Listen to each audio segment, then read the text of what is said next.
বিসমিল্লাহির রহমানির রহিম।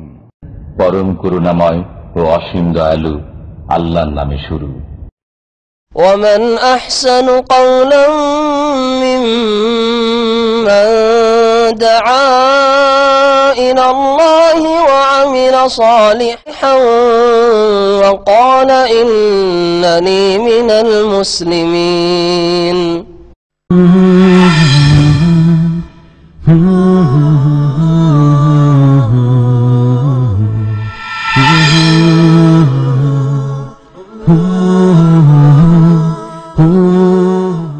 إن الحمد لله نحمده ونستعينه ونستغفره ونعوذ بالله من شرور أنفسنا ومن سيئات أعمالنا من يهده الله فلا مضل له ومن يضلل فلا هادي له وأشهد أن لا إله إلا الله وحده لا شريك له وأشهد أن محمدا عبده ورسوله صلى الله تعالى عليه وعلى آله وصحبه وسلم تسليما كثيرا.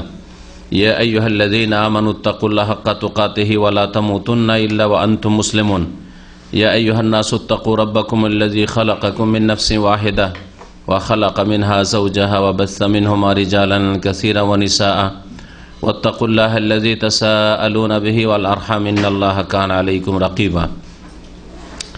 يا أيها الذين آمنوا اتقوا الله وقولوا قولا سديدا يصلح لكم أعمالكم ويغفر لكم ذنوبكم ومن يطع الله ورسوله فقد فاز فوزا عظيما. أما بعد فإن خير الحديث كتاب الله وخير الهدي هدي محمد صلى الله عليه وسلم وشر الأمور محدثاتها وكل محدثة بدعة وكل بدعة ضلالة وكل ضلالة في النار. أعوذ بالله من الشيطان الرجيم. وكلوا واشربوا ولا تسرفوا إنه لا يحب المسرفين. আল্লাহ পাক রব্বুল আলামিনের যাবতীয় প্রশংসা যে আল্লাহ পাক রব্বুল আলামিন আমাদেরকে সমস্ত কিছু দান করেছেন যা আমাদের কাছে আছে তা আল্লাহর তরফ থেকে। আল্লাহ পাক রব্বুল আলামিন যা আমাদেরকে দান করেছেন তা হচ্ছে আমানত আল্লাহর তরফ থেকে। সে আল্লাহ পাক রব্বুল আলামিনের আমানতের হেফাজত করা, সুরক্ষা করা ফরজ এবং যথাযথভাবে যেখানে আল্লাহ পাক ব্যয় করার, ব্যবহার করার নির্দেশ দান করেছেন সেইভাবেই তা ব্যয় করা বা ব্যবহার করা আবশ্যক। এর ব্যতিক্রম যদি আল্লাহ পাকের নেয়ামতের আমানত রক্ষা না করি, তা নষ্ট করি, তা ক্ষয়ক্ষতি করি, অথবা যেখানে আল্লাহ পাক ব্যয় করতে নিষেধ করেছেন আল্লাহ পাকের অসন্তুষ্টির কাজে ব্যয় করি, তাহলে আল্লাহ পাকের কাছে জবাব দিতে হবে। যেসব নিয়ামত আল্লাহ পাক দিয়েছেন সেসব নিয়ামতের একটি নিয়ামত হচ্ছে ধন সম্পদের নিয়ামত। এই ধন সম্পদের নিয়ামত সম্পর্কে আল্লাহ পাক রব্বুল আলামিন মধ্যম পন্থা অবলম্বন করতে বলেছেন। ব্যয় করার ক্ষেত্রে, উপার্জনের ক্ষেত্রে বৈধ উপায়ে, হালাল উপায় উপার্জন করবেন। খরচ করার ক্ষেত্রে হালাল ক্ষেত্রে, বৈধ ক্ষেত্রে খরচ করবেন, বা যেসব ক্ষেত্রে খরচ করা ফরজ, জরুরি, আবশ্যক সেসব ক্ষেত্রে খরচ করবেন। হারাম, নাজায়েজ, আল্লাহ পাকের অসন্তুষ্টির কাজে খরচ করা আল্লাহ পাক নিষেধ করেছেন। আর বৈধ যে ক্ষেত্রগুলি রয়েছে খরচ করার, সেখানেও আল্লাহ পাক রব্বুল আলামিন মধ্যম পন্থা অবলম্বন করতে বলেছেন। পানাহার আল্লাহ পাক রব্বুল আলামিন আবশ্যক করেছেন প্রাকৃতিকভাবে। পানাহার ছাড়া কোনো মানুষ বেঁচে থাকতে পারবে না। সেই ক্ষেত্রে আল্লাহ পাক রব্বুল আলামিন মধ্যম পন্থা অবলম্বন করতে বলেছেন।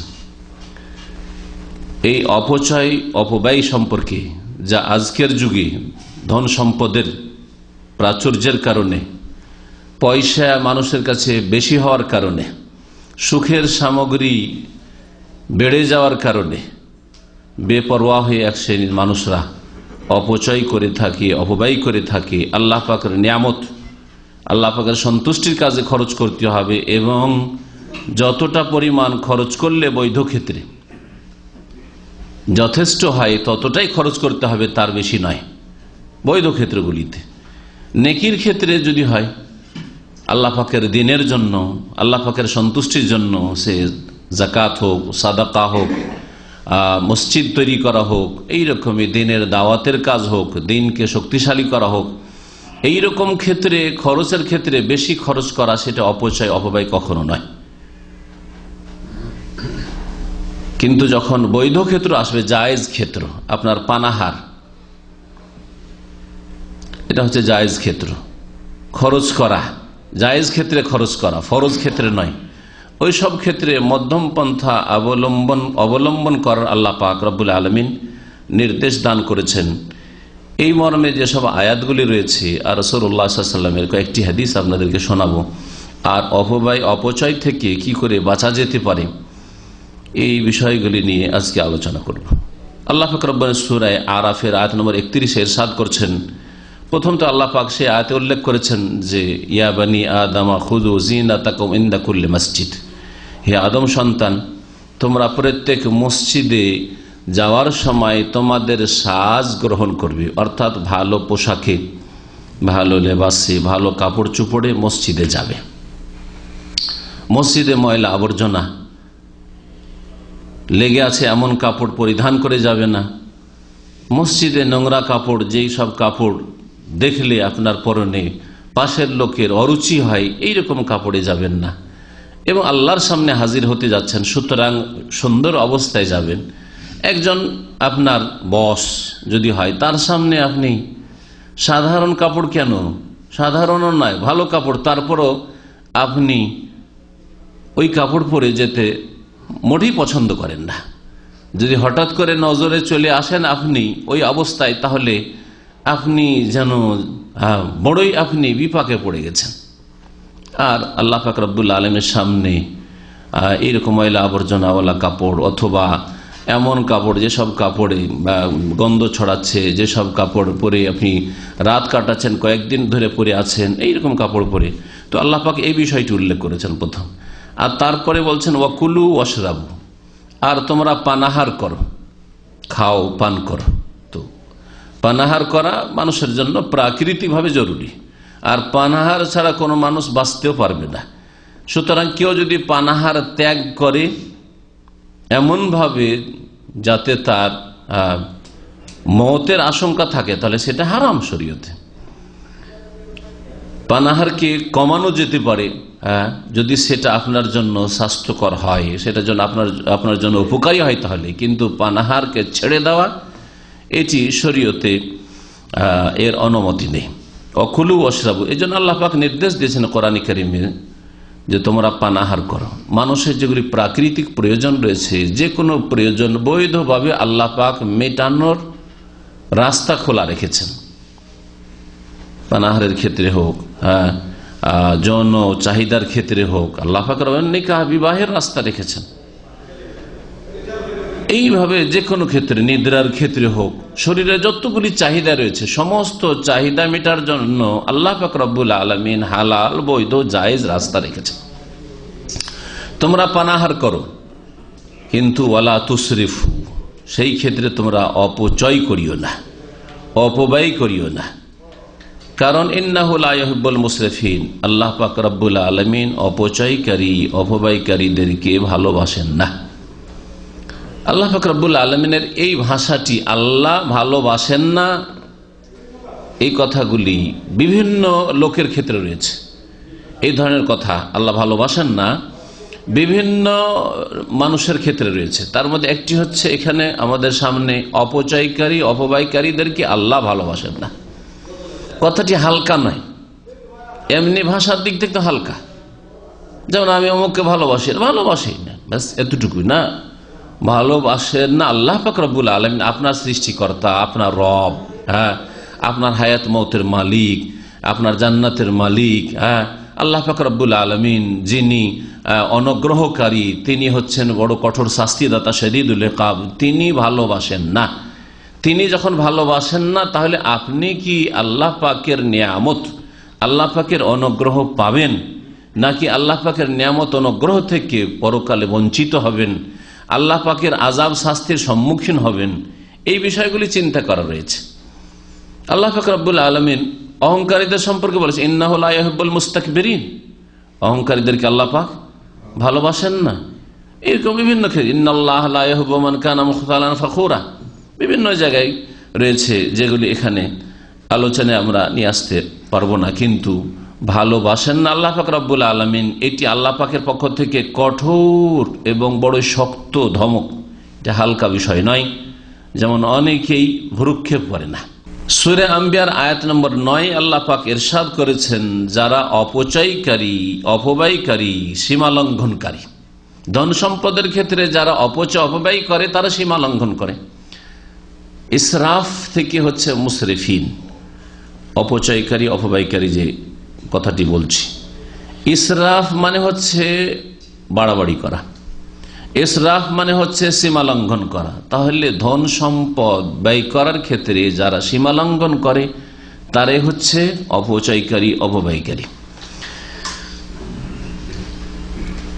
এটা দুই রকম ভাবে হইতে পারে। একটি হচ্ছে যে আপনি অল্পই খরচ করলেন কিন্তু পাপের কাজে খরচ করলেন, 5টা পয়সাই খরচ করলেন কিন্তু গুনহার কাজে খরচ করলেন। বেশি না, ইন্টারনেটে আজকাল টেলিফোনে বেশি বিল লাগে না, অল্পই লাগে, হ্যাঁ।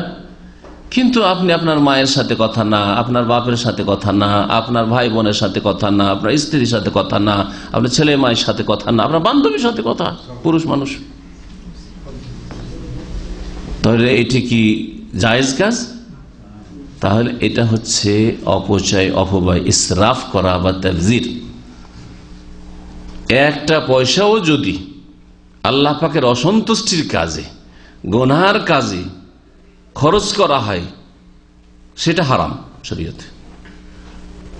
আর যদি জায়েজ ক্ষেত্রে, বৈধ ক্ষেত্রে পরিমাণ বেশি খরচের হয় তাহলে সেটাও ইসরাফ, অপচয় বা অপব্যয়। আপনি সমুদ্র বিচে যাবেন, ছেলে মেয়ে নিয়ে ঘুরে আসবেন, কিন্তু সেখানে গিয়ে অনেক টাকা খরচ করে ফেললেন।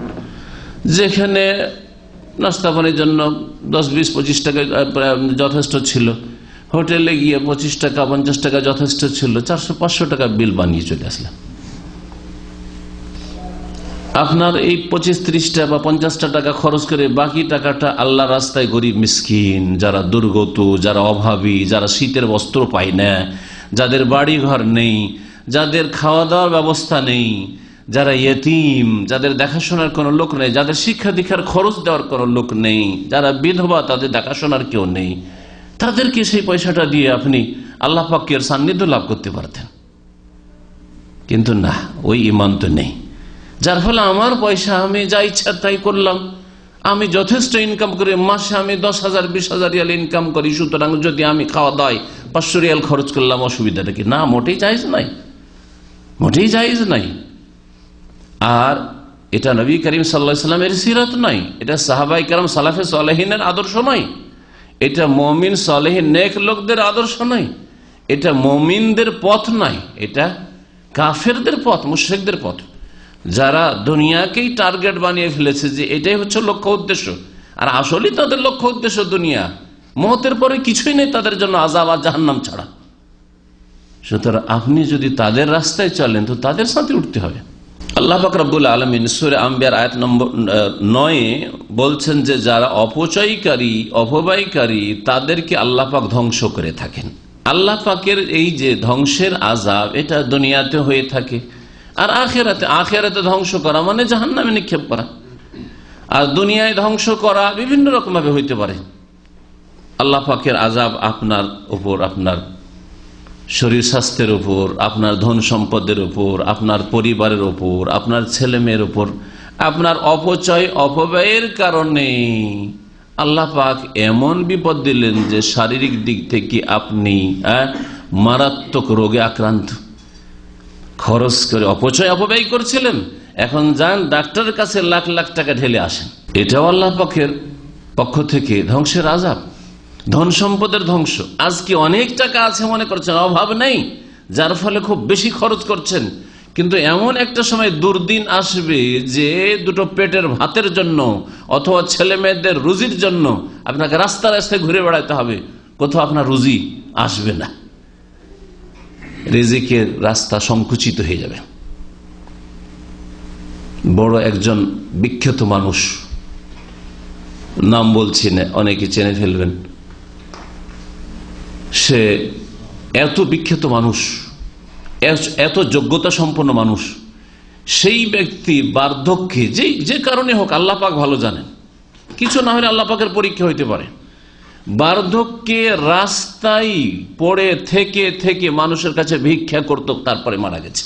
তাহলে আপনি অপব্যয় যখন করবেন, তো এই রকমের আযাব আপনার উপর আসতে পারে না? যেই লোকটি 5 স্টার হোটেলে বসে অথবা ভালো দামি দামি হোটেলে গিয়ে অথবা ফাস্টফুড যথেষ্ট খরচ করা, যেখানে আপনার 2 রিয়ালে হবে সেখানে আপনি 20 রিয়াল খরচ করবেন, এইরকম করে খেতেন, এমন একটা সময় আপনার জীবনে আসতে পারে না যেই সময় আল্লাহ পাক এমন রাস্তা সংকুচিত করে দিয়েছেন রিজিকের, যে আপনার পেটের ভাত জুটে না, ভিক্ষা করতে হচ্ছে, মানুষের কাছে ধার খরচ করতে হচ্ছে, আর মানুষের গাল খেতে হচ্ছে, কত লাঞ্ছিত অপদস্থ হতে হচ্ছে। তো আল্লাহ পাকের এই আয়াতটিও আমাদের জন্য সতর্কীকরণ। আল্লাহ পাক বলেছেন সুম্মা সাদাকনাহুমুল ওয়াদ, অতঃপর আমি আমার প্রতিশ্রুতিকে সত্য করে দেখিয়েছি, আমার ওয়াদার সত্যিকার বাস্তবায়ন করেছি। ফানজাইনাহু মান নাশাউ, সুতরাং সৎকর্মশীল যারা তাদেরকে, আম্বিয়া রসুলগণ এবং তাদের অনুসারীদেরকে, তাদেরকে আমি পরিত্রাণ দিয়েছি, এবং যাদেরকে আমি চেয়েছি তাদেরকে আমি পরিত্রাণ দিয়েছি। ওয়া আহলাকনাল মুসরিফিন, আর অপব্যয়কারীদেরকে, সীমা লঙ্ঘনকারীদেরকে আমি ধ্বংস করেছি। তো যারা সীমা লঙ্ঘন করে তাদের জন্য আল্লাহ পাকের পক্ষ থেকে হালাক, ধ্বংস রয়েছে, এই আয়াত প্রমাণ করে। সূরা গাফির, যার অপর নাম হচ্ছে সূরা মুমিন, আয়াত নম্বর 43-এ আল্লাহ পাক ইরশাদ করছেন যে ওয়া আন্নাল মুসরিফিনা হুম আসহাবুন নার। আয়াতের শেষ অংশ আমাদের বিষয়ের সাথে সম্পর্কিত। ওয়া আন্নাল মুসরিফিনা হুম আসহাবুন নার। আখিরাতের কথা এখন স্পষ্ট হবে। আখিরাতে দুটো স্থান রয়েছে, হয় জান্নাত আর না হলে জাহান্নাম। তো আল্লাহ পাক রব্বুল আলামিন অপচয়কারী, অপব্যয়কারী, সীমালঙ্ঘনকারী এদের সম্পর্কে বলছেন ওয়া আন্নাল মুসরিফিনা হুম আসহাবুন নার, নিঃসন্দেহে যারা অপচয়, অপব্যয়কারী, সীমালঙ্ঘনকারী তারা হচ্ছে জাহান্নামের অধিবাসী, ওরা হচ্ছে আসহাবুন নার। নবী করিম সাল্লাল্লাহু আলাইহি ওয়াসাল্লামের হাদিস সহিহ বুখারীতে রয়েছে, বলছেন কুলু ওয়াশরাবু, রাসূলুল্লাহ সাল্লাল্লাহু আলাইহি ওয়াসাল্লাম বলছেন কুলু ওয়াশরাবু, তোমরা খাও, পান করো, আল্লাহ পাক নিয়ামত দিয়েছেন, পানাহার করুন আপনি। ওয়ালবাসু, এবং কাপড় পরিধান করো, আল্লাহ পাক পয়সা দিয়েছেন, কাপড় চোপড় পরেন, শীতের জন্য বস্ত্র আপনার আলাদা, আপনার গরমের জন্য বস্ত্র আলাদা, জায়েজ রয়েছে, কিন্তু তারও একটা সীমা রয়েছে, তার একটা সীমা রয়েছে। পানাহার করো, পরিধান করো, আর তারপরে ওয়াতাসাদ্দাকু, দান খায়রাত করো। আজকাল যারা অপচয় অপব্যয় করে তারা পানাহার তো করে যথেষ্ট, হ্যাঁ, আর কাপড় পরিধানও করে যথেষ্ট, কিন্তু দান খায়রাত করতে চায় না। তাদের সামনে পেছনে ডানে বামে প্রতিবেশী, গ্রামবাসী, দেশবাসী, হ্যাঁ, অথবা মুসলিম বিশ্বে মুসলিম ভাই বোনেরা যারা অসহায় রয়েছে, দুর্বল রয়েছে, হ্যাঁ, তাদের দারিদ্র মোচনের জন্য, তাদের অভাব দূর করার জন্য, তাদের পাশে দাঁড়ানোর জন্য খরচ করা তৌফিক হয় না।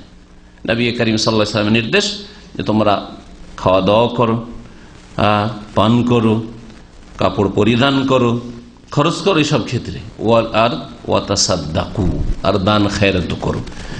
কিন্তু এই সব ক্ষেত্রে, পানাহারের ক্ষেত্রে আর পরিধানের ক্ষেত্রে, ফি গায়রি ইসরাফিন ওয়ালা মাখিলা, যাতে করে অপচয় অপব্যয় না হয় তোমার দ্বারা। পানাহার করতে গিয়ে অপচয় না হয়, কাপড় পরিধান করতে গিয়ে কাপড়ের সংখ্যায় সীমানা ছড়িয়ে যায়, কাপড়ের মূল্যে সীমানা ছড়িয়ে যায়, দামি দামি কাপড়। ফি গায়রি ইসরাফিন, যাতে করে অপচয় অপব্যয় না থাকে তোমার মধ্যে, ওয়ালা মাখিলা, আর একটি রোগ না থাকে, সেটা হচ্ছে অহংকার না থাকে। অহংকার, অনেকে অহংকার দেখানোর জন্য, হ্যাঁ, নিজেকে সিনিয়র দেখানোর জন্য, নিজেকে সবার মাঝে বড় করে দেখানোর জন্য বেশি খরচ করে থাকে। যত নতুন মোবাইল আসবে ওকে একটা নিতে হবে, কি জন্য? কারণ সাথী বন্ধু মহল যত আছে, আত্মীয় স্বজন সবাই যা দেখে আছে একটা, হ্যাঁ, বাপের বেটা একটা আছে, তাই না? গাড়ি, যারা গাড়ির প্রতিযোগিতা করে প্রতি বছর নতুন মডেলের গাড়ি নিতে হবে, নতুন মডেলের গাড়ি নিতে হবে। বাড়ির ফার্নিচার প্রতি বছর বদলাতে হবে।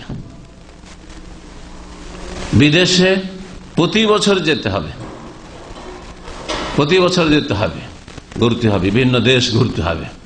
আর এটাকে গৌরব মনে করে যে আমি বাংলাদেশের লোক হইলেও আমি ইউরোপ, আমেরিকা, সারা পৃথিবী ঘুরি। হ্যাঁ, আর যখন বন্ধু মহলে বসে আমি এই দেশে গেলাম, ওই দেশে গেলাম, এই গেলাম, সেই গেলাম, এই করলাম, সেই করলাম, এসব করার জন্য অহংকার, অহংকার উদ্দেশ্যে আর অপচয়, অপচয় করা, অপব্যয় করা আর অহংকার, এই দুটো যেন না থাকে তোমার পানাহারে এবং তোমার বস্ত্রে। নবী করিম সাল্লাল্লাহু আলাইহি ওয়াসাল্লামের কথা। এই ছিল রাসূলুল্লাহ সাল্লাল্লাহু আলাইহি ওয়াসাল্লামের হাদিস। আর এই হাদিসটি নাসাই তো আছে, ইবনে মাজাহ আছে, আরো কয়েকটি হাদিসের কিতাবে রয়েছে। আব্দুল্লাহ বিন আব্বাস রাদিয়াল্লাহু তাআলা আনহু প্রখ্যাত সাহাবী, তিনি বলছেন কুল মা শিত ওয়ালবাস মা শিত, তুমি যা ইচ্ছা তাই খাও, হালাল যা ইচ্ছা তাই খাও। আপনার ভাত খাওয়ার ইচ্ছা হয় না, আপনি রুটি খান, আর কিছু খান, হ্যাঁ, মাছ খান, না হয় গোস্ত খান, না হয় সবজি খান, যা ইচ্ছা তাই খান, আপনি হালাল হইতে হবে। কুল মাসেদ, যা ইচ্ছা তুমি তাই খাও। ওয়ালবাস মাসেদ, আর যা ইচ্ছা তাই তুমি পরিধান করো। মা আখতাআতকা ইসনাতানে সারাফুন ওয়া মাখিলাতুন, যতদিন পর্যন্ত তুমি মুক্ত থাকো, বেঁচে থাকতে পারো, যতক্ষণ পর্যন্ত বেঁচে থাকতে পারো এই দুটি ব্যাধি থেকে, দুটি অন্যায় থেকে, দুটি পাপ থেকে। একটি হচ্ছে সারাফ, অপচয়, অপব্যয় করা, আর আরেকটি হচ্ছে অহংকার। খাওয়া দাওয়ার ক্ষেত্রে অহংকার যেন না আসে যে আমি ভালো ভালো খেতে পারি, আর কাপড় পরিধানের ক্ষেত্রে যেন অহংকার না আসে। আজকাল যেসব প্রচার মাধ্যমে অনেকে আসেন, এই ক্ষেত্রে অনেকের মধ্যে এই রোগগুলি আপনি বুঝে করেন আর না বুঝেই করেন, চলে আসে। ভালো ভালো খাবার সামনে নিয়ে বসে টেবিলে, আর তারপরে ফেসবুকে দিয়ে দিলেন, মাশাআল্লাহ। গরিব লোকেরা যারা দেখবে জীবনে খাবার দেখেই, ওই রকম জায়গায় ঢুকতে পারে, ফুটপাতে বসবাস করে, ফুটপাতেরই খাবার দেখেছে, তাই না? এই খাবার যখন আপনার ফেসবুকে বা এইসব প্রচার মাধ্যমগুলি রয়েছে ওগুলোতে দেখবে, তাদের মনে কষ্ট হবে নাকি? হবে না? অবশ্যই হবে। আপনি ওই জায়গায় থাকলে আপনারও হইতো, উফ, এরা রাত দিন খেতে পায়, আমি সারা জীবনে একবার পেলাম না।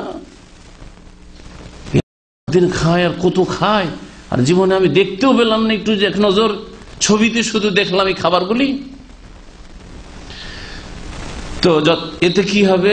আপনি হয়তো আপনার মনে অহংকার নেই, কিন্তু অচেতনতায় অহংকার ঢুকে যাচ্ছে। অচেতনতায় আপনার গরিব অভাবীদেরকে কষ্ট দেওয়া হচ্ছে। হ্যাঁ, অচেতন অবস্থায় আপনার অপচয় হচ্ছে। ওই রকম ভালো ভালো কাপড়, একটা কাপড় হয়তো ভালো তৈরি করেছেন, না তৈরি করার পরে আপনি পরে স্মার্ট হয়ে দাঁড়িয়ে আপনি দেখাচ্ছেন ছবি করে, না, এগুলো বর্জনীয়, এগুলো বর্জনীয়। তো এই ছিল আব্দুল্লাহ বিন আব্বাস রাদিয়াল্লাহু তাআলা আনহুমার কথা। এটাও সহিহ বুখারীতে রয়েছে। আবু হুরায়রা রাদিয়াল্লাহু তাআলা আনহু থেকে আরেকটি হাদিস শোনাই। তিনি বলছেন, ক্বালা রাসূলুল্লাহ সাল্লাল্লাহু আলাইহি ওয়া রাসূলুল্লাহ সাল্লাল্লাহু আলাইহি ওয়াসাল্লাম বলেছেন, ইন্নাল্লাহ ইয়ারদা লাকুম সালাসান ওয়া ইয়াকরাহু লাকুম সালাসান, আল্লাহ পাক রব্বুল আলামিন তোমাদের জন্য তিনটি কাজ পছন্দ করেন আর তিনটি কাজ ঘৃণা করেন। আল্লাহ পাক তিনটি কাজ পছন্দ করেন বান্দার জন্য, আর তিনটি কাজ অপছন্দ করেন, ঘৃণা করেন। আল্লাহ পাক যা ঘৃণা করেন তা হারাম, মনে রাখবেন ভালো করে। আল্লাহ পাকের কাছে এমন নয় যেমন আমাদের দেশে বিদাতীদের কাছে মকরু আছে। মকরু মানে খেতে থাকা, জর্দা মাকরু খাও, হ্যাঁ, বিড়ি সিগারেট তামাক মকরু খাও, আল্লাহর কাছে না। কোরআন এবং হাদিসের ভাষায় মকরু মানে হচ্ছে হারাম, নাজায়েজ কাজ, গুনাহ। আল্লাহ গুনার পাপের কথা, গুনার কথা বলার পরে কবিরা গুনাহগুলি আল্লাহ বলেছেন, কুল্লু যালিকা কানা সাইয়্যুহু ইনদা রাব্বিকা মাকরুহা, সূরা বনী ইসরাঈল। এই সমস্ত পাপ যার মধ্যে শিরক আছে, তো মাকরু নাকি শিরক? হ্যাঁ, কুল্লু যালিকা, সমস্ত পাপ হচ্ছে কানা ইনদা রাব্বিকা, তোমার প্রতিপালকের নিকটে, মাকরুহা, ঘৃণিত। তো আল্লাহ পাকের নজর ঘৃণিত মানে হারাম। এমন কিছু মাঝামাঝি ফাঁক নেই যে হালালও না আর হারামও না, মাঝামাঝি আছে, মানে হালালের কাছাকাছি, হালালের মতো করে খাও, এরকম কিছু নেই। তো আল্লাহ পাক রব্বুল আলামিন তিনটি জিনিসকে পছন্দ করেন আর তিনটি জিনিসকে ঘৃণা করেন। ফায়ারদা লাকুম, আল্লাহ পাক তোমাদের জন্য পছন্দ করেন প্রথম যে জিনিসটি, যে বিষয়টি, সেটা হচ্ছে আনতাবুদুহু ওয়ালা তুশরিকু বিহি শাইআ, এক আল্লাহর ইবাদত করবে, আল্লাহর সাথে কোনো কিছুকে শরীক করবে না,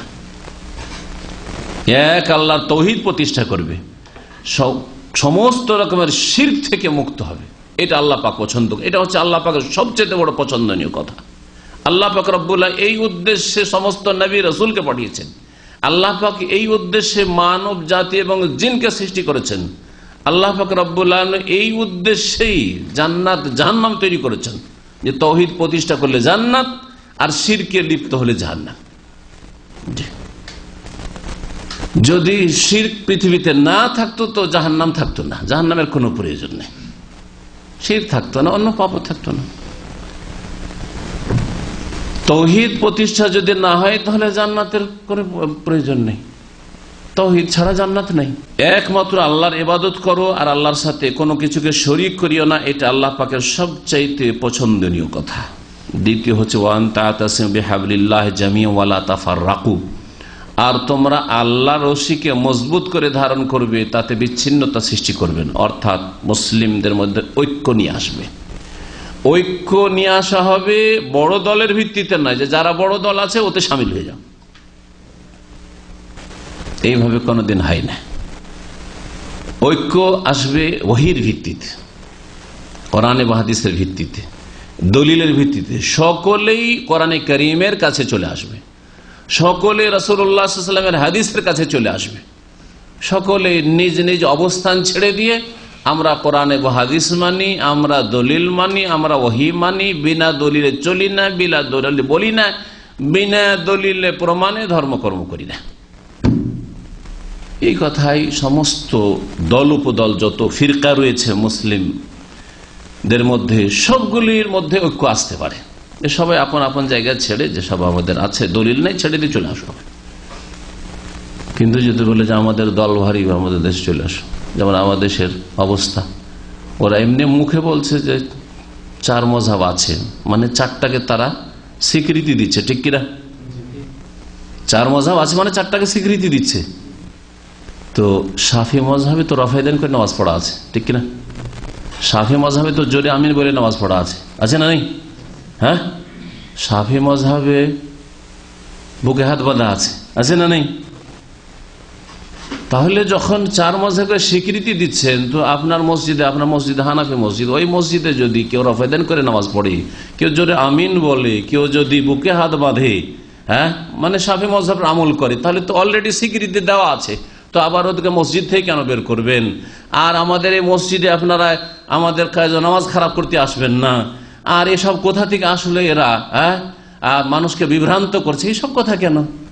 স্বীকৃতি তো দেওয়া আছে যে 4 মযহাব আছে, তো 4 মযহাব আছে, তো আপনি যদি হানাফিটা মানেন তো কেউ শাফিটা মানছে না, ওখানে না, আমাদের দল বড় যেহেতু, সুতরাং আমাদের দলে চলে আসতে হবে, এটা চলবে না, তোমাদের ওইগুলো চলবে না। এইভাবে কখনো ঐক্য আসবে না। ঐক্য নিয়ে আসার জন্য সকলকে কোরআন এবং হাদিসের কাছে আসতে হবে। কোরআন এবং হাদিস যদি বলে যে রফায়দানওয়ালা নামাজ রয়েছে, আমিন জোরেওয়ালা নামাজ রয়েছে, বুকে হাত বাঁধা নামাজ রয়েছে, ওখানে আসতে হবে। আর যদি এর বিপরীতটা বলে, সকলকে ওখানে যেতে হবে, কিন্তু দলিলের ভিত্তিতে, দলের ভিত্তিতে না, সংখ্যাগরিষ্ঠতার ভিত্তিতে নয়, গায়ের জোরের ভিত্তিতে নয়, জি, দেশ ভিত্তিক নয়, বরং ওহী ভিত্তিক আমাদেরকে ঐক্য নিয়ে আসতে হবে। এটা আল্লাহ পাক পছন্দ করেন। আর হাবলুল্লাহ মানে হচ্ছে কোরআন কারীম। রাসূলুল্লাহ হাদিস হচ্ছে হাবলুল্লাহ আল কোরআনুল কারীম হাবলুল্লাহিল মাতিন। আল্লাহ পাক রব্বুল আলামিনের শক্ত রজ্জু, শক্ত রশি হচ্ছে আল্লাহ পাক রব্বুল আলামিনের আল কোরআনুল কারীম। তো ওয়াতাসিবু বিহাবলিল্লাহ, কোরআনে কারীমকে, এবং কোরআনে কারীমের আসল তাফসীর হচ্ছে রাসূলুল্লাহ হাদিস। কারণ আল্লাহ পাক কোরআনে কারীমে বলেছেন ওয়া আনজালনা ইলাইকা যিকরা লিতুবাইয়িনা লিন-নাসি মা নুজিলা ইলাইহিম, হে নবী তোমার উপর উপদেশ জিকির কোরআন নাযিল করেছি এই জন্যই যে যাতে করে তুমি যা নাজেল করা হয়েছে তাদের উদ্দেশ্যে তার ব্যাখ্যা বিশ্লেষণ করে দাও। আর নবী করিম সাল্লাল্লাহু আলাইহি সাল্লাম আসল ব্যাখ্যাকারী, আর নবী করিম সাল্লাল্লাহু আলাইহি সাল্লামের কথা কাজের মাধ্যমে অনুমোদনের মাধ্যমে কোরআনে কারীমের ব্যাখ্যা তাফসীর করেছেন, আর সেটা হচ্ছে হাদিস।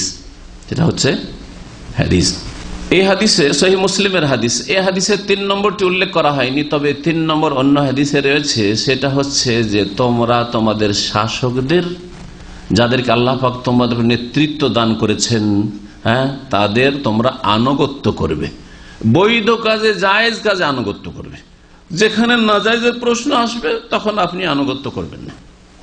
আপনাকে যদি নাজায়েজ কাজ করতে আপনার বাপ বলে, আপনার মা বলে, আপনার বাড়ির শাসক আপনার বাপ, বাড়ির নেতা আপনার বাপ মা অথবা বড় ভাই, অভিভাবক আপনার, যদি নাজায়েজ কথা বলে মানা যাবে না। স্বামী স্ত্রীর জন্য বাড়ির অভিভাবক, আর রিজালু কাওয়ামুন আলান নিসা, তো স্বামী যে শাসক নেতা সে যদি নাজায়েজ কথা বলে সেটা মানা হারাম। যদি বলে যে আসো আমার বন্ধু বান্ধবরা এসছে, খাবার দাবার নিয়ে, চা নিয়ে, একটু বন্ধুদের সামনে এসো, একটু আমাদের আপ্যায়ন করে দাও, তাহলে কোন মহিলার, মুসলিম মহিলার জন্য স্বামীর এই আনুগত্য করা হারাম। যদি কোন স্বামী বলে যে আমার প্রয়োজন, সুতরাং মাসিক অবস্থায় আমি মিলন চাই, তাহলে স্ত্রীর আনুগত্য করা হারাম। এইভাবে যে কোনো নাজায়েজ ক্ষেত্রে নেন, যে কোনো নাজায়েজ ক্ষেত্রে যদি স্বামী বলে যে এই কাজ করতে হবে, হারাম। স্বামী নেতা, তারপরেও যদি তার নাজায়েজ হুকুম পালন করা হারাম হয়, তাহলে স্ত্রীর নাজায়েজ হুকুম তুমি দাঁড়িয়ে রাখতে পারবে না। এটা আবার এই পুরুষরা কোন গোলামি শুরু করলো যে তারা স্ত্রীর এই আদেশ মানে, যার ফলে দাঁড়িয়ে রাখতে পারে না। আজকাল মুসলিম সমাজে এদের সংখ্যা যথেষ্ট রয়েছে, লক্ষ লক্ষ মুসলিম যাদের অসুবিধা কি, আমার স্ত্রী দাড়িটা মেনে নিতে চায় না। মাশাআল্লাহ, ভালোই আনুগত্য সরকারের, কারণ নারীদেরই সরকার আজকাল, তাই না? নারী নেতৃত্বই চলছে। সুতরাং যখন এত বৃহৎ নেতৃত্বে নারী নেতৃত্ব যখন মেনে নিতে পেরেছেন, তাহলে ঘরে আর কেন বাকি, ঘরেও নারী নেতৃত্ব চলছে। মাশাআল্লাহ, আল্লাহ পাক যেন এইসব মুসলিমদেরকে হেদায়েত দান করেন। স্বামী তার নাজায়েজ কথা মানিয়ে নিতে চায় স্ত্রীকে, নাজায়েজ কথা, অনেক সময় হারাম কথা মানিয়ে নিতে চায়, হারাম নাজায়েজ কথা মানিয়ে নিতে চায় স্বামী গায়ের জোরে স্ত্রীকে। আর এখানে তারপরে আজকাল অধিকাংশ স্বামী পেরে ওঠে না স্ত্রীর কাছে, আর স্ত্রীর কাছে সব কথা মানতে রাজি, তুমি যেটা বলবে সেটাই। তুমি যদি বলো দাঁড়িয়ে রাখতে, তো রাখবো না, রাখবো না, আগেই থেকেও সারেন্ডার করে প্রস্তুত হয়ে আছে। আল্লাহ পাক রব্বুল আলামিন আমাদের বোনদেরকেও যেন হেদায়েত দান করেন, যারা নামে মুসলিম কিন্তু দিন শিখেও না আর দিনের প্রতি আমল করে না। আর আমাদের ভাইদেরকেও হেদায়েত দান করেন, যারা মুসলিম ভাই কিন্তু ইসলাম নামে মাত্রই তারা ইসলাম পেয়েছে, ইসলাম তাদের অন্যদের কাছে বিক্রি করে দিয়েছে। শাসকের নেতৃত্ব জায়েজ কাজই যদি করতে হয়, তাহলে সেটা যদি সুন্নত হয়, মুস্তাহাব হয়, যদি ওয়াজিব হয়, ফরজ হয়, তাহলে তো অবশ্যই করতে হবে, কারণ সেটা আল্লাহ পাকের সন্তুষ্টির জন্য। আর 3টি জিনিস যে আল্লাহ পাক রব্বুল আলামিন ঘৃণা করেন, তার প্রথমটি হচ্ছে কিল ও কাল, ওয়ায়াকরাহু লাকুম কিল ও কাল, বেশি কথা বলা, বেশি প্রশ্ন করা, অপ্রয়োজনীয় প্রশ্ন। আপনার দিন জানার যদি প্রয়োজন থাকে, যে আমার এই মাসলা আকীদা সম্পর্কে, ইবাদত সম্পর্কে, আখলাক সম্পর্কে, হালাল সম্পর্কে, জায়েজ নাজায়েজ সম্পর্কে, ব্যবসা সম্পর্কে ইত্যাদি ইত্যাদি জানতে হবে, তাহলে জিজ্ঞেস করুন। আর বেশি বেশি প্রশ্ন করা, অসৎ উদ্দেশ্যে প্রশ্ন করা, আমলের জন্য নয়, এবং সেটা জানার প্রয়োজন, সেটা আপনার ইসলামের ক্ষেত্রে কাজে আসবে এমন বিষয় নাই, এইরকম প্রশ্ন করা, যেগুলি অপ্রয়োজনীয় প্রশ্ন। যেমন আজকাল মুসলিম ভাইদেরকে যদি বলা হয় যে আপনারা কিছু প্রশ্ন করেন, তো এমন এমন প্রশ্ন করে। যদি ধরেন প্রশ্ন করেন, নূহ আলাইহিস সালামের কয়টা ছেলে ছিল, মূসা আলাইহিস সালামের কয়টা স্ত্রী ছিল, ঈসা আলাইহিস সালাম বিয়ে হয়েছিল কি হয়নি, এগুলোতে কি লাভ আছে? আপনার লাভ আছে কিছু? কোনো লাভ নেই। দ্বিতীয় যেটা আল্লাহ পাক ঘৃণা করেন বিষয়, সেটা হচ্ছে কাসরাতাস সওয়াল, কাসরাতাস সওয়াল, তিলকাল অনেক সময় কথা বেশি বলা। তিলকাল অর্থ হচ্ছে কথা বেশি বলা, প্রশ্ন করার মাধ্যমে হোক অথবা এমনিও কথা বলা হইতে পারে। খুব বেশি কথা বলা, অনেকে আছে চুপ থাকতে চায় না, কথা বলতে থাকে, সবসময় কথা বলতে থাকে। এটা আল্লাহ পাক পছন্দ করেন না। এই জন্য নবী করিম সাল্লাল্লাহু আলাইহি ওয়াসাল্লামের হাদিস রয়েছে, মান কানা ইউমিনু বিল্লাহি ওয়াল ইয়াউমিল আখির ফালিয়াকুল খায়রান আও লিয়াসমুত। কেউ যদি আল্লাহর প্রতি বিশ্বাস রাখে এবং পরকালে বিশ্বাস রাখে তাহলে হয় ভালো কথা বলুক, আর না হলে চুপ থাকুক, নীরব থাকুক। ভালো কথা বলা হচ্ছে একটা ভালো কথা বলার দিক হচ্ছে যে আল্লাহ পাকের জিকির আজকারমূলক কথা বলা, সুবহানাল্লাহ, আলহামদুলিল্লাহ, লা ইলাহা ইল্লাল্লাহ, আল্লাহু আকবার, লা হাওলা ওয়ালা কুওয়াতা ইল্লা বিল্লাহ, এইরকম জিকির হোক, অথবা কোরআনে কারীমের তেলাওয়াত হোক, কোরআনে কারীমের তরজমা তাফসীর হোক, রাসূলুল্লাহ সাল্লাল্লাহু আলাইহি ওয়াসাল্লাম হাদিসের তরজমা তাফসীর হোক, ইসলামিক কোনো আলোচনায় হোক, দিনের কথা, এগুলো হচ্ছে ভালো কথা। ফালিয়াকুল খায়রান, ভালো কথা। আর ভালো কথার আরেকটি দিক হচ্ছে যে আপনি কাউকে উপদেশ দিচ্ছেন অথবা উপদেশ নিচ্ছেন, এগুলো ভালো কথা। কারো সাথে ভালো একটা আচরণ করছেন, আসসালামু আলাইকুম বললেন, ওয়ালাইকুম আসসালাম নিলেন, আপনি ভালো কথা, এগুলো হচ্ছে ভালো কথা। কাসরাতুস সওয়াল দ্বিতীয় যে বিষয়টি, সেটার দুটো অর্থ। একটা হচ্ছে বেশি বেশি জিজ্ঞাসাবাদ করা, আর সওয়াল মানে যাচ্চা করা, ভিক্ষা করা। যদি কারো চাওয়ারও প্রয়োজন হয় তাহলে বেশি চাওয়াটা বদ অভ্যাস, সে ধার চাওয়াই হোক অথবা ভিক্ষা চাওয়া। ভিক্ষার পেশাটি হারাম নয়। আমাদের দেশে অনেকে মনে করে ভিক্ষার পেশা হারাম। ভিক্ষার পেশা যদি হারামই হবে তাহলে আল্লাহ কোরআনে কেন বলবো আম্মা সাইলা ফালা তানহার? আল্লাহ কি বলছেন?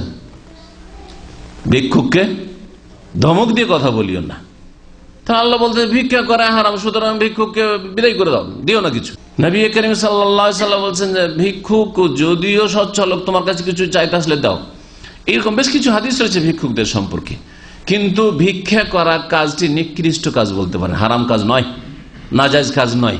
তবে সচ্ছল ব্যক্তি যারা নিজেই স্বয়ং সম্পর্ক সুস্থ, কাজ করে খেতে পারবে, অথবা তার যথেষ্ট যা আছে যথেষ্ট, তারপরে চাইছে, ওটা হারাম। কিন্তু অভাবী লোক যদি ভিক্ষা করে তাহলে এটা জায়েজ, তারপরও এটা হচ্ছে নিকৃষ্ট কাজ, ছোট কাজ। এজন্য নবী করিম সাল্লাল্লাহু আলাইহি ওয়াসাল্লাম বলেছেন ওয়ালিয়াদুল উলিয়া খায়রুম মিনাল ইয়াদিস সুফলা, ওপরের হাতটি নিচের হাতের তুলনায় উত্তম। তার মানে যে ভিক্ষা করে ওই হাতটি হচ্ছে নিকৃষ্ট হাত, ছোট হাত, আর যে দিতে পারে এটা হচ্ছে বড় হাত, ওই হাতটা হচ্ছে ফজিলতপূর্ণ। তো শরীয়তে প্রয়োজনে চাওয়া জায়েজ আছে, কিন্তু এত চাওয়ার পেশা যে এমন চাওয়ার পেশা বানিয়ে নিয়েছে যে ও যে চেয়েছে ওর ছেলে মেয়ে, আর সাধারণত আজকাল এইরকমই দেখা যায়, যে ভিক্ষা করেছে তার ছেলে মেয়ে ভিক্ষার পেশা ছাড়া আর অন্য কোনো পেশা জানে না। এই জন্য ভিক্ষার মারাত্মক ক্ষতি রয়েছে। তার একটা দিক এটা যে ভিক্ষুকের ছেলে কোনোদিন কাজ করে খেতে পারবে না। আর আমরা নিজেরা পরীক্ষা করে দিয়েছি কয়েকবারই ভিক্ষুককে বলছে যে তোমাকে চাকরি দেবো, কত টাকা লাগে তোমার সংসার চলতে, তোমার সংসার চলার সমান তোমাকে পয়সা দেওয়া চাকরির ব্যবস্থা করে দেবো, চাকরি করতে রাজি না, করবে না চাকরি। কারণ ভিক্ষা করে বদ অভ্যাস হয়ে গেছে, বদ অভ্যাস হয়ে গেছে। আজকে রাস্তাঘাটে চাওয়া, অনেকে রাস্তাঘাটে গাড়ির ফাঁকে ফাঁকে এসে চাইছে, অনেকে মনে করছেন যে এরা অসহায়। অসহায় নয়, অধিকাংশই এরা অসহায় নয়। সুতরাং এদেরকে অনেকে দেন, বিশেষ করে চেহারাতে বোঝা যায় না যে দিন আছে, তারপরেও দেন। আমি জানতাম এখানে যখন পুরাতন মসজিদ ছিল, এক ভিক্ষুক এসে বসতো, যদি একটু বৃদ্ধ ছিল, ভিক্ষুক এসে বসতো, আজানের পর থেকে বসে থাকতো, নামাজটা পর্যন্ত পড়তো না। আর মূর্খ জাতি ইন্ডিয়া বাংলাদেশের অনেকে দিচ্ছে টাকা পয়সা। আশ্চর্যের কথা, অন্তত কমন সেন্স থাকা উচিত। এই লোকটা নামাজ পড়ছে না, তাকে কি করে ভিক্ষা দিচ্ছে?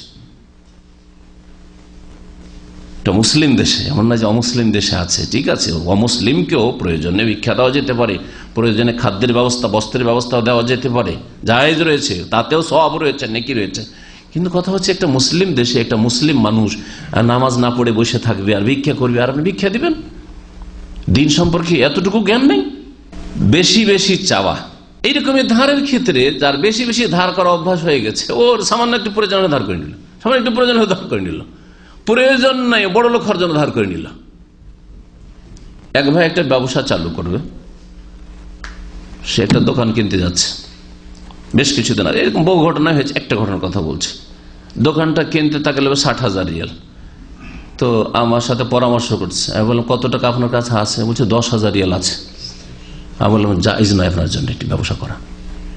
নিজের ক্যাশ 10,000 আর 40,000 আমার কিছু বন্ধু বান্ধব আছে আর ভাইয়েরা আছে, তাদের কাছ থেকে ধার খরচ করে ব্যবসা চালু করবো। আরাম কি কাজ, কখনো আপনি শান্তি পাবেন না। টেনশনে আপনি কখন হার্ট অ্যাটাক করে মরে যাবেন। এটা শরীয়ত বলে না। আল্লাহ পাক যতটুকু দিয়েছেন তাতে আপনি চলার চেষ্টা করেন, তাতেই চলার চেষ্টা করেন। আর 3 নম্বর যেটা আমাদের বিষয়বস্তুর সাথে সম্পর্কিত, যদিও কথাগুলি গুরুত্বপূর্ণ ছিল সেজন্য সবগুলির ব্যাখ্যা করলাম, যেটা আল্লাহ পাক ঘৃণা করে সেটা হচ্ছে ইযাআতুল মাল, ধন সম্পদকে নষ্ট করা। অপচয় করা, অপব্যয় করা হচ্ছে ধন সম্পদ নষ্ট করা, ধন সম্পদ নষ্ট করা। আমি এমন একজন মাদ্রাসা পড়া আলেমকে জানি যে বক্তব্য করতো উর্দু ভাষায় এই এলাকাতে। তার বেতন আমার চাইতে দ্বিগুণ ছিল এককালে। আজকে থেকে 10 থেকে 12 বছর আগে একদিন আমাকে টেলিফোন করছে, শেখ আমাকে কিছু টাকা ধার দেবেন, আমার দ্বিগুণ বেতন তার। আর সে টাকা ধার চাই, সে চাকরি করে, ভালো একটা চাকরি, সরকারি চাকরি, তো ধার চাইছে। তো আমি বললাম যে আমাদের মতো লোকের কাছে ধার চান, আমাদের যা পয়সা হয় তা আমরা মাসের মাস খরচ করে দিই বাচ্চাদের জন্য। আর ওর সম্পর্কে আমার ব্যাড রিপোর্ট আগে ছিল, ও যদি কারো কাছে ধার করে তো আর ফিরিয়ে দেওয়ার কথা নেই। এটা আগে থেকে জানাও ছিল, বেশ কিছু ভাইরা আমাকে সতর্ক করে গেছেন, যার ফলে আমি এই কথাই বললাম। আর কথা আসলে বলো না, আমরা যা মাসে পাই তা খরচ করে প্রায় হয়েই যায়। এই বললাম। ওর সম্পর্কে আমি তার ব্যাকগ্রাউন্ড জানতে চাইলাম যে ধার করে কেন, অথচ যথেষ্ট বেতন, অর্ধেকে সে সংসার চালাতে পারবে, মাত্র 3-4 ছেলে, আমাদের মতো নয় যে 8-9 ছেলের বাবা, 3-4 ছেলে, ধার করে কেন? জানতে পারলাম যে যদি সমুদ্র বিচে যায় সেখানে গেলেই বাসার খাবার না, হোটেল থেকে দামি দামি হোটেল থেকে খাবার কিনবে মেনে। তারপরে দেখেন, আমরা শরীয়তে অপচয় অপব্যয় থেকে বাঁচার উপায় এবং মধ্যম পন্থা অবলম্বন করা। একটা যদি আপনি 3 লিটার বা 5 লিটারের পানি গ্যালন আপনি খরিদ করেন, তাহলে কত টাকা লাগবে? হ্যাঁ, যেটা 2-3 লিটার আছে 3 রিয়াল, ঠিক না? হয়তো একটা ফ্যামিলির জন্য ওই 3 রিয়াল যথেষ্ট, কিন্তু প্রত্যেকের জন্য আলাদা আলাদা বোতল কিনবে, 7 আপ বা পেপসি। এই ক্ষেত্রে যদি খেতেই হয়, পান করতে হয়, তাহলে একটা বড় বোতলগুলো, একটা ফ্যামিলি বোতল, ওটা 4 রিয়াল, তখন ছিল 5 রিয়াল, কিনে নিলে যথেষ্ট হয় না? প্রত্যেকের জন্য আলাদা আলাদা পৃথক একটা করে কিনবে, তাহলে বাড়লো না খরচ? অনেক পার্থক্য হবে না? হবে না? অনেক সময় দ্বিগুণ। এগুলি হচ্ছে অপচয় অপব্যয়ের দিক, অপচয় অপব্যয়ের দিক। তো যার ফলে বরকত হয় না, ধার করতে হয়। কিন্তু যারা অল্প পয়সাতেই এইভাবে চলার চেষ্টা করে, তাদের রুজিতে বরকত আছে।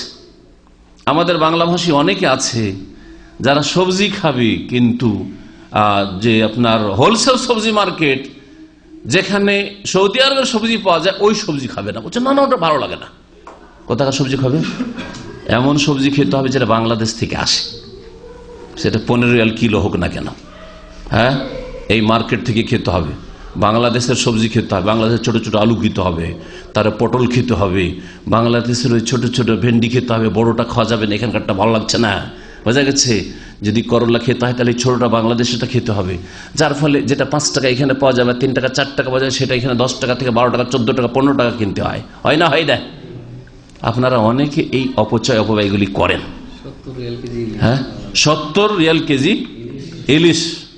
আরো কাঁঠাল বললেন, কাঁঠাল কত থেকে না? কাঁঠাল না খেলে মরে যাবে, কারণ বাঙালি জাতীয় ফল এটাই নাকি বাঙালির। হ্যাঁ, কাঁঠাল। আমাদের চাইতে বেশি আম আপনাদের কেউ খেয়েছে আমি জানি না। অনেক সময় আম, রাত্রের খাবার আম, পুরো আম, দুপুরের খাবার শুধু আমই, ভাত নামি। জি, একটা আম, ফজলি আম 1.5 কিলো 2 কিলো, তাও গাছ পাকা, গাছ থেকে সব খেয়েছি। কিন্তু সৌদি আরবে ওই যে খেয়েছি সেজন্য এখনো খেতে হবে, এখন আমাকে এখানে খেতে হবে? হ্যাঁ, জরুরি নয়। কাঁঠালের দাম জানেন এখানে 100 টাকা, 160 টাকা, এটা ঠিক বলেছে দেওয়া ভাই। এখন একজন লোককে পাকা বাঙালি হওয়ার জন্য ইলিশ মাছ খেতে হবে, তারপরে জাতীয় ফল ওকে কাঁঠাল খেতে হবে 100 টাকা বা 150 টাকা দিয়ে, ইত্যাদি ইত্যাদি। এগুলো হচ্ছে অপচয়ব্যয়ের দিক। কারণ এগুলো যদি আপনাদের মগজে না ঢুকিয়ে, তো আপনি মনে করেন আমি অপচয়ব্যয় করি না, কে করে? আরবরা শুধু করে। কারণ আরবরা একটা খাবার নিয়ে হয়তো 3জন 4 জনের সমান নিল আর খেলো, তার বাকিটা যে রেখে দিল এটা দেখতে পান, সেজন্য ওদের অপচয়ব্যয়টা নজরে আসে। আর আপনার এই সবজি কিনতে গিয়ে অপচয়ব্যয়টা নজরে আসে না, মাছ কিনতে গিয়ে আর ফল কিনতে গিয়ে, দেশের ফল কিনতে গিয়ে অপচয়ব্যয়টা নজরে আসে না, নিজের রোগ ধরা পড়ে না। আমাদের সবচেয়ে বড় ব্যাধি হচ্ছে যে আমাদের পাপগুলি আমাদের নজরে আসে না, আমাদের অন্যায়গুলি আমাদের নজরে আসে না, আমাদের নাজায়েজ কাজগুলি আমাদেরকে নাজায়েজ মনে হয় না, অন্যের নাজায়েজ কাজগুলি শুধু নাজায়েজ মনে হয়। এটা সবচেয়ে বড় রোগ, আমাদের সংশোধনে বাধা। কারণ নিজেকে আমরা অনেক ভালো মনে করছি অন্যের চাইতে, যার ফলে নিজের সংশোধনের কোনো প্রয়োজন মনে করি না। নিজের চরকায় না তেল দিয়ে অন্যের চরকায় তেল দেওয়াতে লেগে আছে। ধন সম্পদ নষ্ট করতে রাসূলুল্লাহ সাল্লাল্লাহু আলাইহি ওয়াসাল্লাম নিষেধ করেছেন এবং আল্লাহ পাক ঘৃণা করেন, এই কথা রাসূলুল্লাহ সাল্লাল্লাহু আলাইহি ওয়াসাল্লাম বলেছেন, সহিহ মুসলিমের হাদিস। ইসরাফ, অপচয়, সীমা লঙ্ঘন করা, তাজাউজুল হাদ ফি কুল্লি ফিলিন ইয়াফআলুহুল ইনসান, যে কোনো কাজের ক্ষেত্রে সীমা লঙ্ঘন করাকেই ইসরাফ বলা হয়। সেটা ধন সম্পদের ক্ষেত্রে ইসরাফ হচ্ছে অপচয়, অপব্যয়, যেটা আজকের বিষয়বস্তু। তাহলে ধন সম্পদ ছাড়াও কাজের ক্ষেত্রে, কথার ক্ষেত্রে সীমা লঙ্ঘন হইতে পারে। যে কথা বলতে হবে না সে কথা বলে বসলেন আপনি, যে কাজটা করতে হবে না সেই কাজটা করে বসলেন আপনি। জি, এই জন্য সবচেয়ে বড় ইসরাফ, সীমা লঙ্ঘন হচ্ছে আল্লাহর সাথে শিরক করা। সবচেয়ে বড় ইসরাফ, সীমা লঙ্ঘন হচ্ছে আল্লাহ পাকের তৌহিদ নষ্ট করা, তৌহিদের সীমা লঙ্ঘন করা। 5 ওয়াক্ত নামাজ ত্যাগ করা হচ্ছে সীমা লঙ্ঘন করা। মুসলিম আর নিজের ইসলামকে রক্ষা করেন না, নিজের ইসলামকে নিজেই নষ্ট করে দিচ্ছেন নামাজ ছেড়ে দিয়ে। এটা হচ্ছে সবচেয়ে বড় সীমা লঙ্ঘন আপনার মুসলিম জীবনে। ধন সম্পদ যে আল্লাহ পাক দান করেছেন, এটা আল্লাহ পাকের পক্ষ থেকে আমানত, আর এটা আল্লাহর ধন সম্পদ, আমরা নিজের ধন সম্পদ মনে করি। কোরআনে কারীমে আল্লাহ পাক রব্বুল আলামিন ইরশাদ, সূরা নূরের আয়াত নম্বর 33-এ দেখুন, আল্লাহ পাক বলেন, ওয়া আতুহুম মিম্মালিল্লাযী আতাকুম, মিম্মালিল্লাহিল্লাযী আতাকুম, তোমরা ওই ধন সম্পদ থেকে অন্যদেরকে, অভাবীদেরকে দাও, যেই ধন সম্পদ মালিল্লাহ, ওয়া আতুহুম মিম্মালিল, আল্লাহর ধন সম্পদ থেকে তোমরা দান করো, আল্লাযী আতাকুম, যা আল্লাহ তোমাদেরকে দান করেছেন। এখানে মালুল্লাহ বলা হয়েছে। তাহলে যে ধন সম্পদ আপনার আছে, জমি জায়গায় হোক, বাড়ি গাড়ি হোক, অথবা টাকা পয়সাই হোক, আর মাসিক বেতন হোক, আপনার ব্যবসায়ী সামগ্রী হোক, এগুলি কি? আল মালো মালুল্লাহ, ধন সম্পদ হচ্ছে আল্লাহর, আল্লাহর মাল। তো মালিক যখন আল্লাহ রাব্বুল আলামিন, তখন আপনি খেয়াল খুশি তাতে আপনি হস্তক্ষেপ করতে পারবেন না, বরং আল্লাহ পাকের ইচ্ছা অনুযায়ী, আল্লাহ পাকের মর্জি মোতাবেক, আল্লাহ পাক যেখানে যেইভাবে খরচ করতে বলেছেন সেইভাবে খরচ করতে হবে। সূরা হাদীদের আয়াত নম্বর 7-এ আল্লাহ পাক ইরশাদ করেছেন যে আল্লাহ পাক এইসব ধন সম্পদের পর তোমাকে স্থলাভিষিক্ত বানিয়েছেন, খলিফা বানিয়েছেন, খলিফা। ওয়া আনফিকু মিম্মা জাআলাকুম মুস্তাখলাফিনা ফিহি, তোমরা খরচ করো সেই ধন সম্পদ থেকে যার উপর তোমাদেরকে খলিফা বানিয়েছেন। খলিফা মানে আসল মালিক হয় না, হ্যাঁ, কেউ নেই ওখানে, সেখানে বসিয়েছে, হ্যাঁ, কেউ বসিয়েছে ওখানে, আপনাকে দায়িত্ব দেওয়া হয়েছে। তো আল্লাহ পাক রব্বুল আলামিন ধন সম্পদের খলিফা বানিয়েছেন। ওয়া ইন্নাল্লাহা মুস্তাখলিফাকুম ফিহা, নবী করিম সাল্লাল্লাহু আলাইহি ওয়াসাল্লাম হাদিসে রয়েছে, আল্লাহ পাক তোমাদেরকে এই দুনিয়ার নিয়ামতের ক্ষেত্রে খলিফা, স্থলাভিষিক্ত বানিয়েছেন। ফায়ানজুরা কাইফা তা'মালুন, সুতরাং তোমরা কি করছো আল্লাহ দেখতে চান, দেখছেন যে তোমরা কি করছো। ধন সম্পদ যারা অযোগ্য, অবুঝ, বুঝে না, নাবালক, তাদের হাতে দিতে আল্লাহ পাক নিষেধ করেছেন কোরআনে কারীমে, এবং তাদেরকে অবুঝ বলেছেন, নির্বোধ বলেছেন, সফিহ, যার বহু বচন সুফাহা। কোরআনে কারীমে সূরা নিসার আয়াত নম্বর 5-এ আল্লাহ পাক ইরশাদ করেছে, ওয়ালা তুতুস সুফাহা আমওয়ালাকুমুল্লাতী জাআলাল্লাহু লাকুম কিয়ামাহ, তোমরা নির্বোধদেরকে ধন সম্পদ দিও না, তোমাদের ধন সম্পদ যার ওপর আল্লাহ পাক যাকে যেই ধন সম্পদকে তোমাদের জন্য জীবনের উপায় উপকরণ বানিয়েছেন বা তোমাদের জীবনকে নির্ভরশীল করেছেন, তোমাদের জীবন যাপনকে আল্লাহ পাক রব্বুল আলামিন যে ধন সম্পদের উপর নির্ভরশীল করেছেন, সেই ধন সম্পদ তোমরা দিও না কারাকে? যারা সুফাহা, অবুঝ। এই জন্য আজকাল অবুঝ মানে শুধু 5 বছর 7 বছরের ছেলে না, 8 বছর 10 বছরের ছেলে মেয়েদের হাতে টাকা পয়সা মানুষ দিয়ে দিচ্ছে, অথবা দেখিয়ে রাখছে, জানে যে ছেলে মেয়ে যে কোনো সময় নিয়ে খরচ করতে পারে, তারপর এভাবে রাখছে। আবার ওই ঘটনাটি মনে পড়লো, এর আগেও মনে হয় কোনো সময় বলেছি যে এই ইসলামী সেন্টারে এইরকম সাপ্তাহিক প্রোগ্রামে, ফ্যামিলি প্রোগ্রামে একটা ফ্যামিলি এসছে, আর তার মেয়ে বাপের পকেট থেকে 500 রিয়ালের একটা নোট নিয়ে চলে এসছে। নিয়ে আসার পরে এখানে যে সিটি ফ্লাওয়ার আছে না, এখানে ঢুকেছে। ঢুকার পরে যা কেনার, কিছু সাথী সঙ্গীদেরকে নিয়ে গেছে, সবকে নিয়ে গিয়ে কেনাকাটা করে অল্প কিছু পয়সা বাঁচিয়ে নিয়ে চলে এসছে। 50 রিয়াল বাঁচিয়েছে। জি জি, মনে আছে আমাদের অনেক ভাইদের, কয়েক বছর 5-7 বছর আগের ঘটনা। আর তারপরে তখন ওরা হয়তো ওর মায়ের জানতে পেরে তারপরে আবার সবগুলি ফিরিয়ে দিয়ে এসে কোন রকম করে টাকাটা উদ্ধার করে নিয়ে এসছে। এটা কেন? কারণ আল্লাহ পাকের আদেশ লঙ্ঘন করা। কেন টাকা পয়সা আপনার বাচ্চাদের হাতে যাবে? তারপরে শুধু 5 বছর 7 বছর 10 বছর এরাই শুধু নির্বোধ না, আজকাল 18 বছর 20 বছর ছেলেমেয়েরা জানে কি। এখানে একজন মসজিদের ইমাম, আমাদের এ ভাই কফিল, খুব ঘনিষ্ঠ বন্ধু মানুষ উনি আমার, তো বলছেন যে আমার ছেলেদের সব টেলিফোন কেটে দিয়েছি, তাদের ওই মোবাইলগুলো তখন বিল মোবাইল ছিল, মানে পোস্টপেড যেটা, তো কেটে দিয়েছি। কেন? বলছে আমার ছেলের এই মাসের 1400 রিয়াল বিল এসছে। এক ছেলে, শুধু এক ছেলে 1400 রিয়াল বিল এসছে। এটা হচ্ছে নির্বোধদেরকে, অবুঝদেরকে ধন সম্পদ দিয়ে দেওয়া, ওদের হাতে তুলে দিয়ে দেওয়া। দামি দামি মোবাইল তুলে দিয়ে দিচ্ছেন, আপনার মেয়ের হাতে ইন্টারনেট ফ্যাসিলিটি, ফেসবুক ফ্যাসিলিটি, আপনার মেয়ের হাতে দামি দামি মোবাইল, তাতে ইমো আছে, এই আছে, সেই আছে, কত কি আছে, আর ওগুলোতে যেখানে সেখানে টেলিফোন লাগাচ্ছে আর কথা বলছে। আর তারপরে হঠাৎ করে যখন দুর্ঘটনা ঘটে গেল, মেয়ে বেরিয়ে চলে গেল, কার সাথে প্রেম হয়ে গেছে, আমি ওইখানে মরে গেল, ওখানে বিয়ে না দিলা বিয়ে করব না, তখন স্বামী স্ত্রী দুজনে হাটের রুগী, যে হাই রে কি করলাম, মেয়েটাকে বড় আশা করে মানুষ করলাম, ছেলেটাকে বড় আশা করে মানুষ করলাম, যে আমরা ভালো পছন্দ করে আমাদের পছন্দ মোতাবেক ছেলে খোঁজ করবো অথবা মেয়ে পাত্রী খোঁজ করবো, কিছুই হলো না। এগুলি হচ্ছে নির্বোধদের হাতে ধন সম্পদ তুলে দেওয়া, মোবাইল সম্পদ, সুতরাং যার তার হাতে তুলে দিয়ে দিবেন না, কখনো না। আপনার মেয়ের বিবাহ না হওয়া পর্যন্ত আমি মনে করি, যদি আপনি নিজের মান ইজ্জত রক্ষা করতে চান আর ছেলে মেয়েদেরকে যদি আপনি ইসলামের মধ্যে রাখতে চান, এটা সন্দেহ নাই, বিশেষ করে মেয়েদের ক্ষেত্রে যতদিন বিবাহ না হয়েছে ততদিন পর্যন্ত তাদের হাতে মোবাইল দেওয়ার কোনো যুক্তি নেই।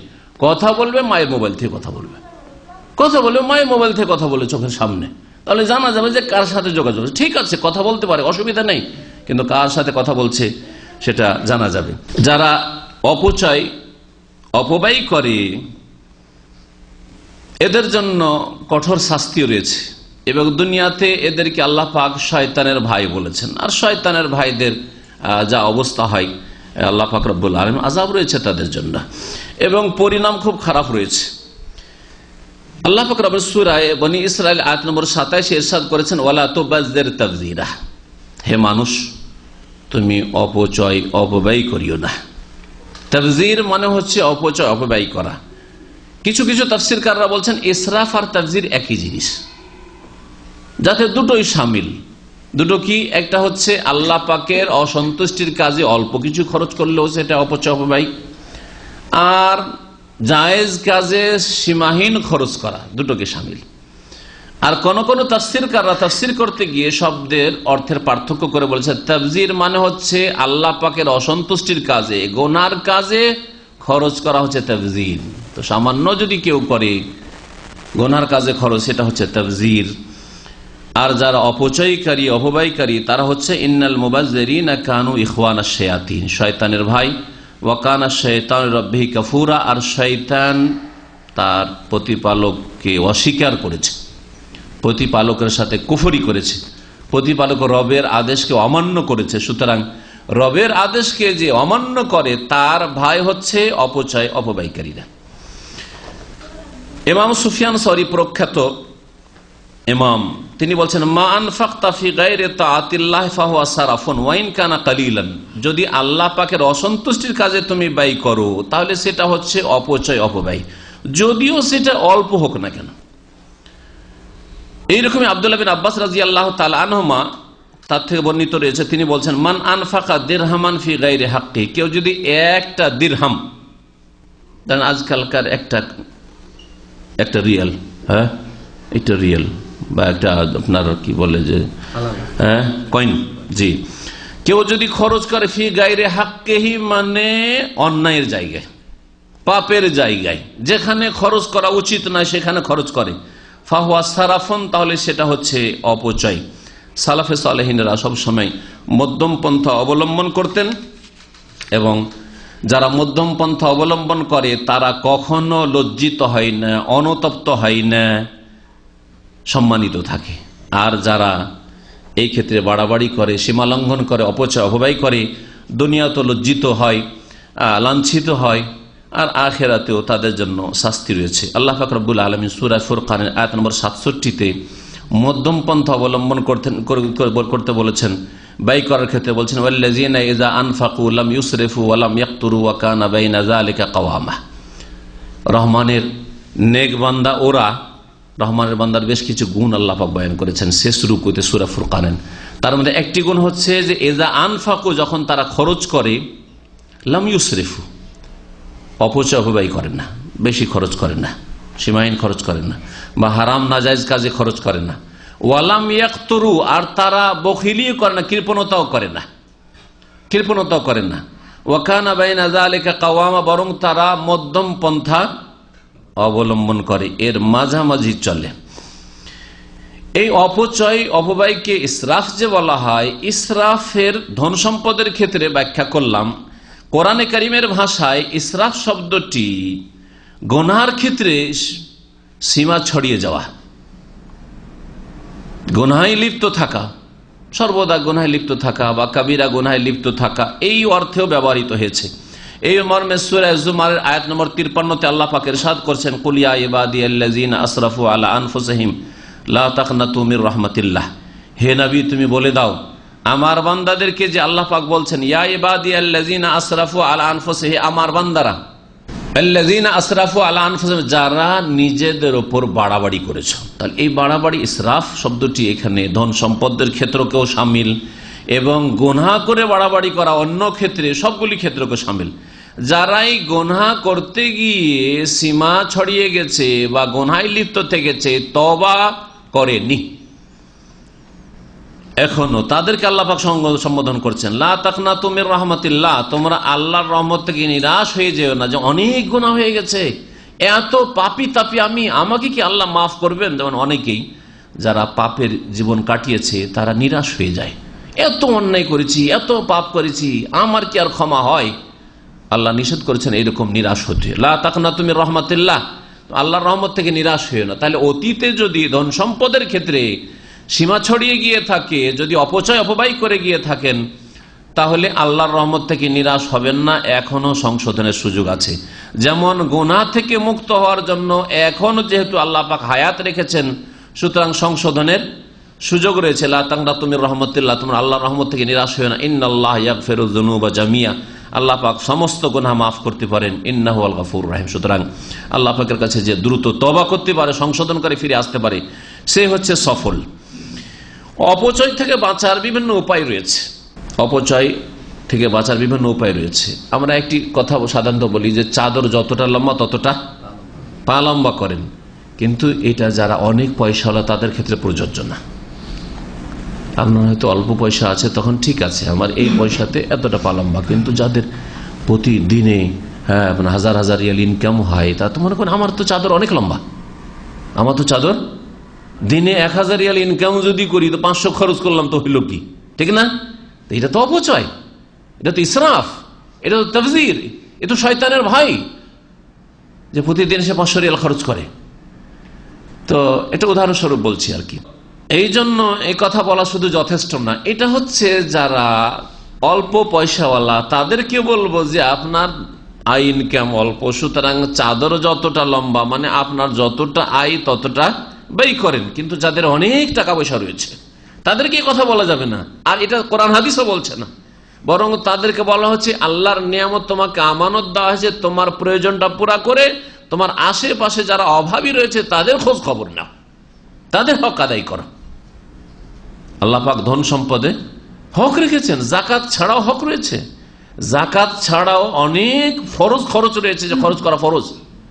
জাকাত দিয়ে দিয়েছেন বছরের, তারপর দেখছেন পাশের লোক না খেয়ে আছে, পাশের লোকের বাড়ি ঘর নেই, হ্যাঁ আল্লাহ পাক রব্বুল আসমানি দুর্যোগ বা জমিনি দুর্যোগ, ভূমিকম্প হয়েছে, এই হয়েছে, সে বালা মুসিবত এসছে। সুতরাং তাদের ক্ষেত্রে খরচ করা শুধু সুন্নাত মুস্তাহাব না, অনেক সময় ফরজ। এই জন্য সবসময় মনে রাখবেন যে অপচয় থেকে বাঁচার জন্য বেশ কিছু উপায় রয়েছে। তার মধ্যে একটি হচ্ছে যে অপচয়ের যে কুপরিণাম রয়েছে সে সম্পর্কে সব সময় চিন্তাশীল হওয়া, যে আজকে অনেক টাকা পয়সা আছে সেজন্য সব খরচ করব, খরচ করতেই থাকবো না, এবং আমি শুধু খাওয়া দাওয়ার ক্ষেত্রে খরচ করতে থাকবো, আর নিজের আপনার পোশাক পরিচ্ছদ ইত্যাদি গাড়ি বাড়ি এগুলিতেই শুধু খরচ করতে থাকবো না। আপনি দূরদর্শী হবেন, আপনার আখিরাত সম্পর্কে চিন্তাশীল হবেন, তারপরে আপনার নিজের ভবিষ্যৎ সম্পর্কে চিন্তাশীল হবেন। এই বিষয়গুলো আখিরাত সম্পর্কে যখন চিন্তাশীল হবেন, এটা হচ্ছে আসল দূরদর্শিতা, তখন আপনি গরিব দুঃখীদের খোঁজ খবর নেবেন। আপনার নিজের যখন আগামী জীবনটা সম্পর্কে চিন্তাশীল হবেন, সবসময় এইরকম সুস্থ থাকবো না, সবসময় আমার কাছে এইরকম পয়সা আসবে না, সুতরাং আপনি সেটাকে বাঁচাবার চেষ্টা করবেন। এইভাবে অপচয় করলে যে তার কুপরিণাম রয়েছে এই সম্পর্কে একটু চিন্তা করে খরচ করলে মানুষ অপচয় থেকে বাঁচতে পারে। তারপরে মানুষের মনের চাহিদার শেষ নেই, এই চাহিদার ক্ষেত্রে যথাসাধ্য নিজের চাহিদাকে, মনের চাহিদাকে কন্ট্রোলে রাখতে হবে, সীমার মধ্যে রাখতে হবে, এবং এই জন্য আল্লাহ অভিমুখী হইতে হবে। একজন মুমিন যতক্ষণ পর্যন্ত নামাজের পাবন্দ হবে না, যতক্ষণ পর্যন্ত রোজার পাবন্দ না হবে, যতক্ষণ পর্যন্ত তার সুন্নত মুস্তাহাব নফল ইবাদত বন্দেগী না হবে, আল্লাহ অভিমুখী না হবে, ততক্ষণ পর্যন্ত এইরকম মন মেজাজ তৈরি হবে না। এই ক্ষেত্রে আরেকটি উপায় হচ্ছে যে নবী করিম সাল্লাল্লাহু আলাইহি ওয়াসাল্লামের জীবনী পড়বেন, তার অবস্থা কেমন ছিল। জেহাদগুলি হওয়ার পরে, গনিমতের ধন সম্পদ আসার পরে যথেষ্ট ধন সম্পদ রাসূলুল্লাহ সাল্লাল্লাহু আলাইহি ওয়াসাল্লাম বাড়িতে আসতো। গনিমতের ধন সম্পদে 5/1 বা খমস 1/5 রাসূলুল্লাহ সাল্লাল্লাহু আলাইহি ওয়াসাল্লামের জন্য, ওতে থেকে যথেষ্ট পরিবারদেরকে দিয়ে দিতে পারতেন, অভাব ছিল না। তারপরেও নিজে না খেয়ে সবগুলি রাতারাতি দান খেরাত করে শেষ করে দিতেন, আর তারপরে কষ্টের জীবন কাটাতেন। কারণ আমি 1 বছর ধরে এই ধন সম্পদকে জমা রাখবো, অথচ আজকের কালকের খাবার লোকজনের নেই, কেন রাখবো আমি? রাসূলুল্লাহ সাল্লাল্লাহু আলাইহি ওয়াসাল্লামের আদর্শ এটা নয় যে ধন সম্পদ বেশি এসেছে সেই জন্য খুব সুখের জীবন কাটাও, বরং কষ্টের জীবন কাটিয়ে অন্যের সাহায্য সহযোগিতা করো। তাহলে নবী সাল্লাল্লাহু আলাইহি ওয়াসাল্লামের সিরত জীবনী পড়তে হবে, চর্চা করতে হবে, আমল করার চেষ্টা করতে হবে। তারপরে নবী সাল্লাল্লাহু আলাইহি ওয়াসাল্লামের সাহাবায়ে কেরাম তাদের জিন্দেগিটা কেমন ছিল, তারা আপনার জন্য আদর্শ রাসূলুল্লাহ সাল্লাল্লাহু আলাইহি ওয়াসাল্লামের পরে, সুতরাং তাদের জীবনটাকে সামনে রাখতে হবে। আবু বকর সিদ্দিক রাদিয়াল্লাহু আনহু, ওমর, তারা খলিফা। খলিফা মানে আমাদের মতো লোক না, খলিফা মানে দেশের শাসক, দেশের আজকাল বর্তমান যুগের রাষ্ট্রপতি, বর্তমান যুগের রাজা বাদশাহ, বর্তমান যুগের প্রধানমন্ত্রী। কিন্তু তাদের জিন্দগিটা কেমন ছিল? সামান্য একটু ভাতা ছিল, সামান্য একটু ভাতা, যাতে কোন রকম করে গোটা মাসের ছেলে মেয়েদের খরচ হয়ে যেত। তাতে থেকে কিছু বেঁচে যাওয়ার খবর পেলে যেটা বেঁচে গেছে নিয়ে গিয়ে আবার বাইতুল মালে ফিরিয়ে দিতেন। কেন? বেঁচে গেছে তার মানে আমাদের বেশি না হয়ে গেছে, না চলবে না। এই জন্য এইসব সিরাত আপনাকে জীবনীগুলি পড়তে হবে সাহাবায়ে কেরাম খোলাফায়ে রাশিদিনের, এবং আমল করতে হবে ওইরকম। অপচয় থেকে বাঁচার জন্য আরেকটি উপায় হচ্ছে যারা অপচয় করে তাদের সংসর্গ বর্জন করতে হবে। বন্ধ মহলগুলি সবগুলি ওই রকমই খাই দায়, যখন দাওয়াত পার্টি হয় তখন শত শত টাকা খরচ করে, আর খাওয়া দাওয়ার অভাব নেই, আইটেমের অভাব নেই। হ্যাঁ, এই রকমের মজলিস বর্জন করতে হবে, এই রকমের সম্পর্ক বর্জন করতে হবে, এই রকমের লোকদের সাথে উঠা বসা বর্জন করতে হবে। বেশি বেশি যখন ওগুলো খেতে যাবেন তো খাওয়াইতে হবে। আর তখন আমাকে খাওয়াইছে, আরে 20টা আইটেম, আমাকে একবার এইরকম হোটেলে নিয়ে গিয়ে খাওয়াইছে, তো আমাকেও তো একদিন নিয়ে যেতে হবে। 2 বার হয়ে গেল সে খাওয়াইলো, আমাকে একবার খাওয়াবো না, এটা মানুষের কাজ হবে? হচ্ছে না এরকম? এগুলো থেকে বাঁচতে হবে। সুতরাং যারা ওই রকম বেশি খরচ করে নাস্তার ক্ষেত্রে, আপনার জন্য 1 রিয়াল থেকে নিয়ে 5 রিয়াল যথেষ্ট। আমি 1 রিয়াল নয়, খুব কম বলে দিলাম, তাই না? 2 রিয়াল, 5 রিয়াল, কিন্তু একটা নাস্তা যদি 20 রিয়াল খরচ হয়, এটা অবশ্যই। তাহলে যারা ওই রকম 20 রিয়াল 30 রিয়াল খরচ করে নাস্তা করে, তাদের সংসর্গ বর্জন করতে হবে। তাদের সাথে না, ভাই তোমাদের সাথে খাওয়া দাওয়া চলবে না। এক ভাই বলছে যে আমার মান্থলি খাওয়ায় 800 থেকে 1000 রিয়াল হয়। 800 থেকে 1000 রিয়াল, ঠিক আছে, ওর যথেষ্ট ধন সম্পদ আছে, খরচ করছে। কিন্তু আপনি যদি তার সাথে মেশ করেন, বা তার সাথে যদি আপনি বন্ধুত্ব কায়েম করেন, তো তার কাছে 2 বার 3 বার খেলে একবার খাইতে হবে এরকম করে। সুতরাং এগুলো থেকে বাঁচতে হবে। এইরকমই অপচয় থেকে বাঁচার জন্য আপনি নিজে শুধু সংশোধন করা যথেষ্ট না, আপনাকে আপনার স্ত্রীকে গড়ে তুলতে হবে, আপনার ছেলে মেয়েদেরকে গড়ে তুলতে হবে আপনার মতো করে। আপনি জীবনে একটা খরচ করেন না, কিন্তু আপনার ছেলেরা আরে ওদের ব্যাপার সবারই আলাদা। আপনি বাজারে গেলে হিসাব করে খরচ করেন, কিন্তু আপনার স্ত্রী বেহিসাব খরচ করে, তাহলে কখন আপনি অপচয়তে বাঁচতে পারবেন না। অনেক ভাইরা এইরকম ভুক্তভোগী, যে নিজে খুব কষ্ট করে টাকা পয়সা জমা করে আর ওইদিকে টাকা পাঠায়। মাসে কত টাকা লাগবে? আমার স্ত্রীর জন্য 15,000 টাকা লাগে। এই একটা লোকে শুধু 15,000 টাকা লাগে বাংলাদেশে। হ্যাঁ, তো এইরকম অনেকে আছে যারা স্ত্রীর কারণে বা ছেলে মেয়েদের কারণে অপচয় অপব্যয় লিপ্ত, এই গুনাহে লিপ্ত রয়েছে। সবসময় মওতের কথা চিন্তা করবেন, যে মওত কাছে, যে কোনো সময় মওত আসতে পারে। সুতরাং এই অপচয় অপব্যয়ের অবস্থায়, এই বিলাসিতার জীবনের অবস্থায় যদি মওত চলে আসে, তো আল্লাহ পাকের কাছে কখন আমি নাজাত পাবো না, এই নিয়ামতের জবাব দিতে হবে, এসব কথা। এবং এই পথটি খুব দুর্গম পথ, আখেরাতের পথ এবং জান্নাতের পথ, জান্নাতের রাস্তায় পাড়ি দেওয়া এত সহজ নয়। এই বিষয়গুলি সবসময় খেয়াল রাখতে হবে। এবং আল্লাহ পাক রব্বুল আলামিনের নিয়ামতের যে হিসাব হবে আপনার কিয়ামতের দিনে, এই কথা সবসময় আপনার মগজে বসিয়ে রাখতে হবে। নবী করিম সাল্লাল্লাহু আলাইহি ওয়াসাল্লামের জীবনের একটি ঘটনা বর্ণনা করি। একদিন রাসূলুল্লাহ খুব ক্ষুধার্ত হয়েছেন, হাদিসটি সহিহ মুসলিমের হাদিস। ক্ষুধার্ত হয়েছেন, রাতে অথবা দিনে ছিল সেই সময়টি, তখন ক্ষুধার জ্বালায় বাড়ি থেকে বেরিয়ে গেছেন। বেরিয়ে গিয়ে দেখছেন যে আবু বকর ওমর বসে আছে বাইরে, একটি রিওয়ায়েতে আছে বসে আছে মসজিদে নববীতে। নবী সাল্লাল্লাহু আলাইহি ওয়াসাল্লাম বেরোইতে দেখছেন মসজিদে নববী দিয়ে দরজা বেরোইতো নবী সাল্লাল্লাহু আলাইহি ওয়াসাল্লামের, তো দেখছেন বসে আছে। বলছে মা আখাযাকুমা, কি বাবা তোমরা কেন এখানে বসে আছো এই সময়? এই সময়টা নামাজের সময় নয়, কোনো সময় না, বসে আছো কেন? তো বলছে আবু বকরও বলছেন, ওমরও বলছেন, ইয়া রাসূলুল্লাহ আখরাজানাল জু', খিদাতে আমাদেরকে বাড়ি থেকে বের হতে বাধ্য করেছে। খিদার জ্বালায় বাড়ি থেকে বেরিয়ে পড়েছে, আর থাকতে পারছি না, বেরিয়ে পড়েছে। রাসূলুল্লাহ সাল্লাল্লাহু আলাইহি ওয়াসাল্লাম বললেন যে ওয়াল্লাহি, আল্লাহর কসম করে বলছে, আমিও খিদার জ্বালায় বেরিয়েছি। তারপরে নবী সাল্লাল্লাহু আলাইহি ওয়াসাল্লাম গেলেন এক আনসারীর বাড়িতে। হ্যাঁ, সে আনসারীর বাড়িতে গেলেন, না আনসারীর নাম উল্লেখ করা হয়নি।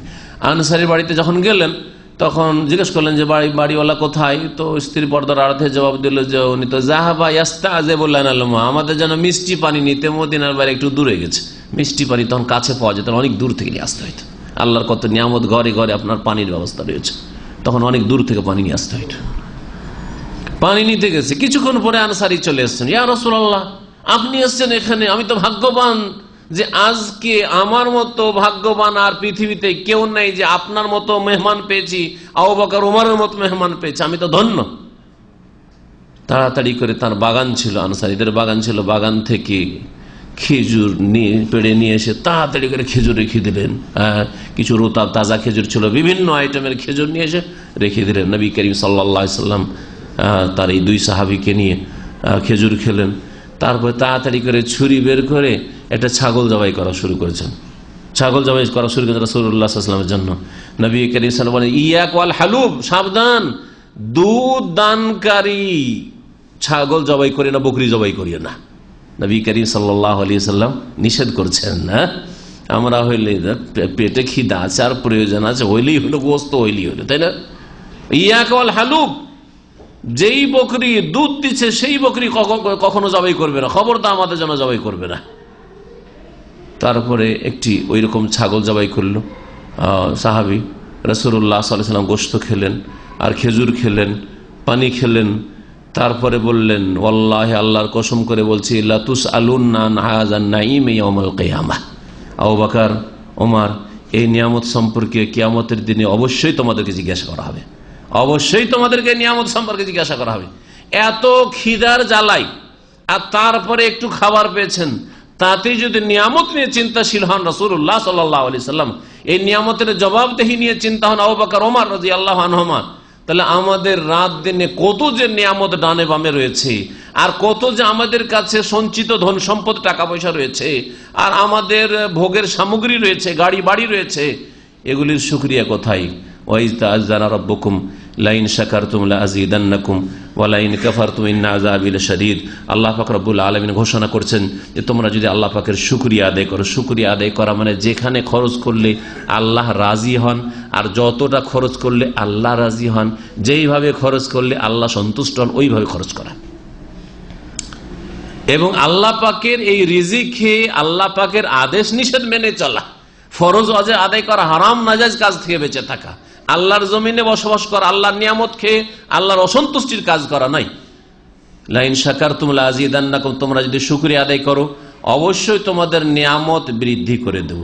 ওয়া লাইন কাফারতুম, আর তোমরা যদি অকৃতজ্ঞ হও, আল্লাহ পাকের নাশুকরগুজার হও, অর্থাৎ আল্লাহ পাকের নিয়ামতকে আল্লাহ পাকের অসন্তুষ্টির কাজে লাগাও, আল্লাহ পাকের নিয়ামত ভোগ করে পাপ করতে থাকো, গুনাহ করতে থাকো, তো জেনে রাখো ইন্না আযাবি লাশাদীদ, আমার আযাব বড় শক্ত রয়েছে।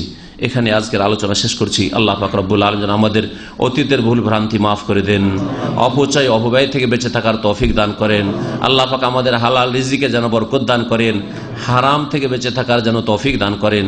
আল্লাহ পাক রব্বুল আলামিন আমাদেরকে যেন সুস্থ রাখেন। আল্লাহ পাক রব্বুল আমাদের ছেলে মেয়েদেরকে যেন সুস্থ রাখেন। আল্লাহ পাক রব্বুল আমাদের দুনিয়ার সার্বিক যেন কল্যাণ দান করেন, আখিরাতে আল্লাহ পাক সার্বিক কল্যাণ যেন দান করেন। রব্বানা আতিনা ফিদ দুনিয়া হাসানা ওয়া ফিল আখিরাতি হাসানা ওয়া কিনা আযাবান্নার। রব্বানা যালামনা আনফুসানা ওয়া ইল্লাম তাগফির লানা ওয়া তারহামনা লানাকুনান্না মিনাল খাসিরিন। সুবহানা রাব্বিকা রাব্বিল ইজ্জাতি আম্মা ইয়াসিফুন ওয়া সালামু আলাল মুরসালিন ওয়ালহামদুলিল্লাহি রাব্বিল আলামিন। রাস্তা দিয়ে হাঁটার সময় মহিলারা পুরুষদেরকে সালাম দিতে পারবে কিনা? যদি এই সালাম দেওয়ায় কোনো ফিতনার আশঙ্কা না থাকে, যে ফিতনার রাস্তা খুলবে ধীরে ধীরে, তাহলে জায়েজ আছে, কোনো অসুবিধা নেই। যাকে সালাম দিচ্ছে তার মধ্যে দিনদারি আছে, তাকওয়া আছে, এবং যে সালাম দিচ্ছে তার মধ্যে দিনদারি আল্লাহ ভীরুতা আছে, আর ফিতনার এমন কোনো আশঙ্কা নেই, তাহলে যে কোনো মুসলিম ভাই বোনকে সালাম দেওয়া যেতে পারে। পুরুষ মহিলাকে সালাম দিতে পারে, মহিলা পুরুষকে সালাম দিতে পারে। কিন্তু সালাম দেওয়াটা যদি একটা রাস্তা খোলা হয়, যেটা ধীরে ধীরে ফিতনার রাস্তা খুলবে, অতিরিক্ত কথা বলার একটা সুযোগ সুবিধা হবে, একদিন সালাম, তারপরের দিন কালাম, তারপরের দিন মুচকি হাসি, তারপরের দিন আর কিছু, তারপরে গল্প গুজব, তারপরে দাওয়াত, আসেন ভাবি আমাদের বাসায় আসেন, একটু বেড়াইতে আসেন, আর ভাই আপনি আমাদের বাসায় একদিন আসেন, আসেন না, রাগ করেছেন নাকি, এসব যদি করেন তো হারাম। আবার আল্লাহর নামে পশু মান্নত করেছে, কিন্তু পশুটার উদ্দেশ্য কি ছিল, কোথায় খরচ করব, এটা দেখার বিষয় রয়েছে। ভাই বলছেন যে আল্লাহর নামে পশু মান্নত তো আল্লাহর নামে করতে হবে, আল্লাহ যা অন্যের জন্য করলে তো শিরক, সেটা বাস্তবায়ন করা যাবে না। কিন্তু কথা হচ্ছে যে সেটা খরচ করবে কোথায়, সে যদি নির্ধারিত করে নিয়ে থাকে যে আমি এটা গরিব মিসকিনকে খাওয়াবো, তাহলে সেখানেই করতে হবে। আমি এটা মসজিদেই দেবো, তো মসজিদেই দিতে হবে। আমি এটা মাদ্রাসায় দেবো, মাদ্রাসায় দিতে হবে। আমি অমুক ব্যক্তিকে দিয়ে দেবো, তাহলে অমুক ব্যক্তিকে দিতে হবে, তখন পরিবর্তন করা যাবে না। কিন্তু যদি এটা ওপেন থাকে, আল্লাহর জন্য মান্নত করছি, যে কোনো ভালো কাজে লাগাও, বা আল্লাহর জন্যই মান্নত করছি, তাহলে যে কোনো ভালো কাজে লাগানো যেতে পারে, তখন যেখানে সে লাভজনক মনে করছে সেখানে সেটাকে লাগাতে। স্বর্ণ চাঁদি টাকা পয়সা মিলিয়ে যদি নেশাবে পৌঁছে, তাহলে জাকাত দিতে হবে কিনা? হ্যাঁ, জাকাত দিতে হবে। অন্যের টাকা জমা আছে, টাকা জমা আছে মানে আমানত। আমানত দুটা তরিকা, একটা হচ্ছে আমানত, একটা হচ্ছে ধার। আমানত যদি কারো আপনি জমা রাখেন, মানে আপনার কাছে সেটা সেভ থাকবে বলে জমা রেখেছেন, ব্যাংকের মতো, তাহলে আপনার উপরে জাকাত নেন। ব্যাংকে আপনি টাকা ডিপোজিট রেখেছেন, তো ব্যাংকওয়ালা জাকাত দেবেন, আপনি দেবেন? ব্যাংক মালিক না, ব্যাংক শুধু আপনার এটাকে হেফাজতে রেখেছে, সুরক্ষিত রেখেছে, আপনাকে জাকাত প্রতি বছর দিয়ে যেত। ঠিক তেমনি আমার কাছে টাকা পয়সা যদি জমা রাখেন, তো আপনি মালিক, আমি মালিক না, ওটা আমাকে হেফাজতে রাখতে হবে। যদি আপনার পক্ষ থেকে অনুমতি না থাকে খরচ করাতে একটা পয়সা খরচ করা জায়েজ নয়, এদিক ওদিক করা জায়েজ নয়, ওইভাবে রাখতে হবে। আর সুরক্ষায় রাখার চেষ্টা করলাম, তারপরে হারিয়ে পালিয়ে যায়, নষ্ট হয়ে যায়, চুরি ডাকাতি হয়ে যায়, আগুন লেগে যায়, তাহলে একটা পয়সাও দেওয়া লাগবে না। এটা মশলা ভালো করে আমানতের মনে রাখেন। আজকাল যারা আমানত রাখে তারা ওই মশলা জানে না। আমানত রাখে ও তো মানবেই না। যদি বলে ভাই আমার বাড়িতে চুরি হয়ে গেছে, বাড়ো আগুন লেগে গেছিল, ওটা তো পুড়ে গেছে, টাকা চাইবে, তাই না? কোনো অধিকার নেই টাকা চাওয়ার, আপনি আমানত গেছেন। তবে হ্যাঁ, যদি প্রমাণ করে দিতে পারেন যে অবহেলা করেছে, ওর নিজের টাকা তো সেভ রেখেছে কিন্তু আপনারটা নষ্ট করেছে, এটা প্রমাণ করে দিতে পারেন, তখন আপনি দাবি করতে পারেন, তখন আপনি সেটা পাবেন। জি। আর যদি ধার দিয়ে দেওয়া হয় তাহলে তখন সেটা খরচ করবে বা জমা রাখবে। জমা থাকলে যে ধার নিল সে মালিক হয়ে গেছে, সুতরাং সে যাকাত দেবে তার কাছে থাকলে। ফজরের নামাজ জামাতে পড়ি না, পরে কাজা পড়ি। পরে মানে কখন? সূর্য ওঠার পরে। সূর্য ওঠার পরে যদি কেউ পড়ে ফজর নামাজ তো হবেই না, নামাজ হবে না, ওই নামাজ হলো না, কারণ নামাজের সময় শেষ হয়ে গেছে। যেমন এখন যদি কুরবানি করে, কুরবানি হবে। এখন যদি কেউ আরফার ময়দানে অবস্থান করে, হবে তো। সূর্য ওঠার পরে ফজর নামাজ হয়ই না, ইচ্ছা করে মানে অভ্যাস বানিয়ে নিয়েছে। একটা হচ্ছে যে ঘুম এমন চেপেছিল, জাগতে পারেনি, চেষ্টা ছিল কিন্তু জাগতে পারেনি, সেটা আলাদা কথা। অথবা ভুলে গেছে, অসুবিধা নেই, দুটো ক্ষেত্রে। কিন্তু তৃতীয় এমন কোন ক্ষেত্রে নেই, ব্যস্ততা ছিল, সেজন্য আসরটা পড়িনি, মাগরিব পরে পড়বো, এইরকম নামাজ হয় না, কারণ সময় যেটা ছিল ওটা শেষ হয়ে গেছে। আর একটা হচ্ছে সূর্য ওঠার আগেই পড়েছে কিন্তু জামাত ছেড়েছে। জামাত ছাড়লে সে ওয়াজিব ফরজ ছেড়েছে, সুতরাং তার কাবিরা গুনাহ হবে, কিন্তু তার নামাজ আদায় হয়ে যাবে। আসরের জামাত ছেড়ে দিয়েছে কিন্তু সে নিজে আদায় করেছে, অথচ জামাতে আসতে পারবে, ওজোর নেই তার। এমন না যে অসুস্থ, অচল, চলতে পারছে না বা কিছু, বা দুশমনের শত্রুর ভয় আছে ইত্যাদি, এসব কিছু নেই। তাহলে সে ফরজ ছেড়েছে জামাত ছাড়ার কারণে, কিন্তু যেহেতু সূর্য ওঠার আগেই নামাজটা পড়েছে ফজর, সেই জন্য নামাজ হয়ে যাবে ইনশাল্লাহ। বাকি কথা হলে সে গুনাহগার হবে যে জামাত ফরজ ছিল তা ছেড়েছে। নানির দুটো মেয়ে ছিল, বিয়ে হয়ে গেছে, হ্যাঁ, ছেলে নাই। এখন নানিকে জাকাত দেওয়া যাবে কি না? না, নানিকে জাকাত দেওয়া যাবে না, দাদিকেও জাকাত দেওয়া যাবে না। একটা নীতিমালা শুনে নেন, কারাকে জাকাত দেওয়া যাবে না। আপনার যারা শিকড়, মূলকে জাকাত দেওয়া যাবে না, আর আপনার শাখাকেও জাকাত দেওয়া যাবে না, সাইডের গুলোকে জাকাত দেওয়া যাবে। খুব সহজ, এই কথাটি যদি মনে রাখতে পারেন, ইসলামের কায়দা, নীতিমালা। মূল হচ্ছে আপনার বাপ আর মা, ঠিক না? বাপ মায়ের মূল দাদা দাদি, নানা নানি, ওদেরকে জাকাত দেওয়া। নানা নানির মূল ওদের বাপ মারা। সুতরাং এইরকম যদি ওপর 200-400 বছর কেউ বেঁচে আছে, আর আপনার 5 পুরুষ ওপরের, তারপরে তাকে জাকাত দেওয়া যাবে না। ওগুলো আপনার মা বাপ, কোরআনের ভাষায় ওরা হচ্ছে আপনার আবা এবং উম্মাহাত, হ্যাঁ, ফাদার অ্যান্ড মাদার, ওরা জাকাত দেওয়া যাবে না। মূলকেও জাকাত দেওয়া যাবে না। তাহলে দাদি নানি, এদেরকে জাকাত দেওয়া, দাদি নানির মাকেও জাকাত দেওয়া, দাদি নানির দাদি নানিকেও জাকাত দেওয়া যাবে না। আর শাখাকে জাকাত দেওয়া যাবে। শাখা হচ্ছে ছেলে মেয়ে, ছেলে মেয়ের ছেলে, হ্যাঁ, নাতি, হ্যাঁ, পোতাপতিন, নাতি নাতিন, হ্যাঁ, নাতি নাতিনের ছেলে মেয়ে, এগুলো সব শাখা। নিচে যত যাবে কাউকে জাকাত দেওয়া যাবে না। আর বাকি বল হাওয়াসি, আরবি তো হাওয়াসি মানে টিকে আছে, সাইডে আছে, হ্যাঁ, তো সাইডে যারা আছে ওদেরকে জাকাত দেওয়া যাবে। যেমন ভাই সাবালক হয়ে গেছে, ভাই যদি নাবালক থাকে তাহলে আপনার ফরজ, আপনার বাপ চালাতে পারছে না, আপনার ফরজ আছে। কিন্তু এখন সাবালক হয়েছে, স্বয়ং সম্পন্ন, কিন্তু সে সংসার চালাতে পারছে না। বোন বিয়ে শাদী হয়ে গেছে, চলে গেছে, তারপরে সংসার চলছে না, তার বোনের ঘরে হয়তো অভাব আছে ইত্যাদি, ওগুলোকে জাকাত দেওয়া যাবে। জি। ফুফু, হ্যাঁ, খালা, ওগুলো সাইডের, কারণ আপনার মায়ের সাইডে চলে গেল ওরা, আপনার সাইডের অথবা আপনার মায়ের বাপের সাইডের খালা, ফুফু, ওদেরকে জাকাত দেওয়া যেতে পারে, কিন্তু মূলকে আর শাখাকে জাকাত দেওয়া যাবে না। হ্যাঁ, অবশ্যই ফরজ। যেমন বাপের খরচ বহন করা ফরজ, মায়ের খরচ, ওই দাদি নানির খরচ বহন করা ফরজ। যেমন ছেলে মেয়ের খরচ বহন করা ফরজ, তেমনি নাতি নাতিনের খরচ বহন করা ফরজ, একেবারে ফরজ, এতে কোনো সন্দেহ নেই। নিকট আত্মীয় যারা, তাদেরকে জাকাত দিলে বলে দেওয়াটাই ভালো, কারণ অনেক সময় হয়তো জাকাতের সে হকদার নাই। আপনি হয়তো জাকাত দিচ্ছেন, কিন্তু ভিতর ওর কাছে এতটা পয়সা আছে, ও জাকাতের হক রাখে না, তাহলে এইরকম ক্ষেত্রে বলে দেওয়া উচিত না। আমাদের দেশে আবার আরেকটা রোগ আছে, জাকাত বললে ও যদি খেতেও না পায়, মরেও যায় না খেয়ে, জাকাত খেতে রাজি না। হ্যাঁ, এর বিপরীত আরবরা আবার যতই সুখী হোক না কেন, জাকাত দিল মাফি মুশকিল নাই, আল্লাহ জীব, তাই না? তো কথা হচ্ছে যে এই দুই দিকে ভুলটা আছে। জাকাত যারা অভাবী মানুষ জাকাত খেতে পারে। ইন্নামাস সাদাকাতুল লিল ফুকারা ওয়াল মাসাকিন, ফকির যার 3 বারের খাবার জুটছে না, 2 বার জুটছে বা 1 বার জুটছে, অথবা জুটছে, এটা 2 বার খাবার আছে, শুধু রাতের খাবার নেই, তারপর জাকাত নেওয়া যাবে আল্লাহ বলছে। জি, খাবার জুটছে কিন্তু চিকিৎসা জুটছে না, চিকিৎসার জন্য জাকাত নেওয়া যাবে।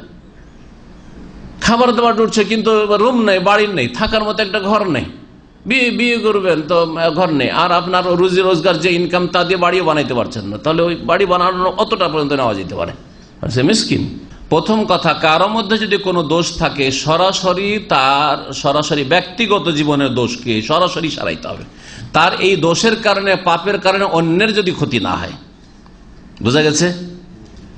আমার পাপের কারণে আপনার যদি ক্ষতি না হয়, আমার টাকনা নিচে কাপড়, বোঝা গেছে, বা অনেকের দাড়ি নেই, তাহলে আপনার এই রোগগুলি অন্যকে বলে সংশোধন করবে, এটা সংশোধনের তরিকা নয়।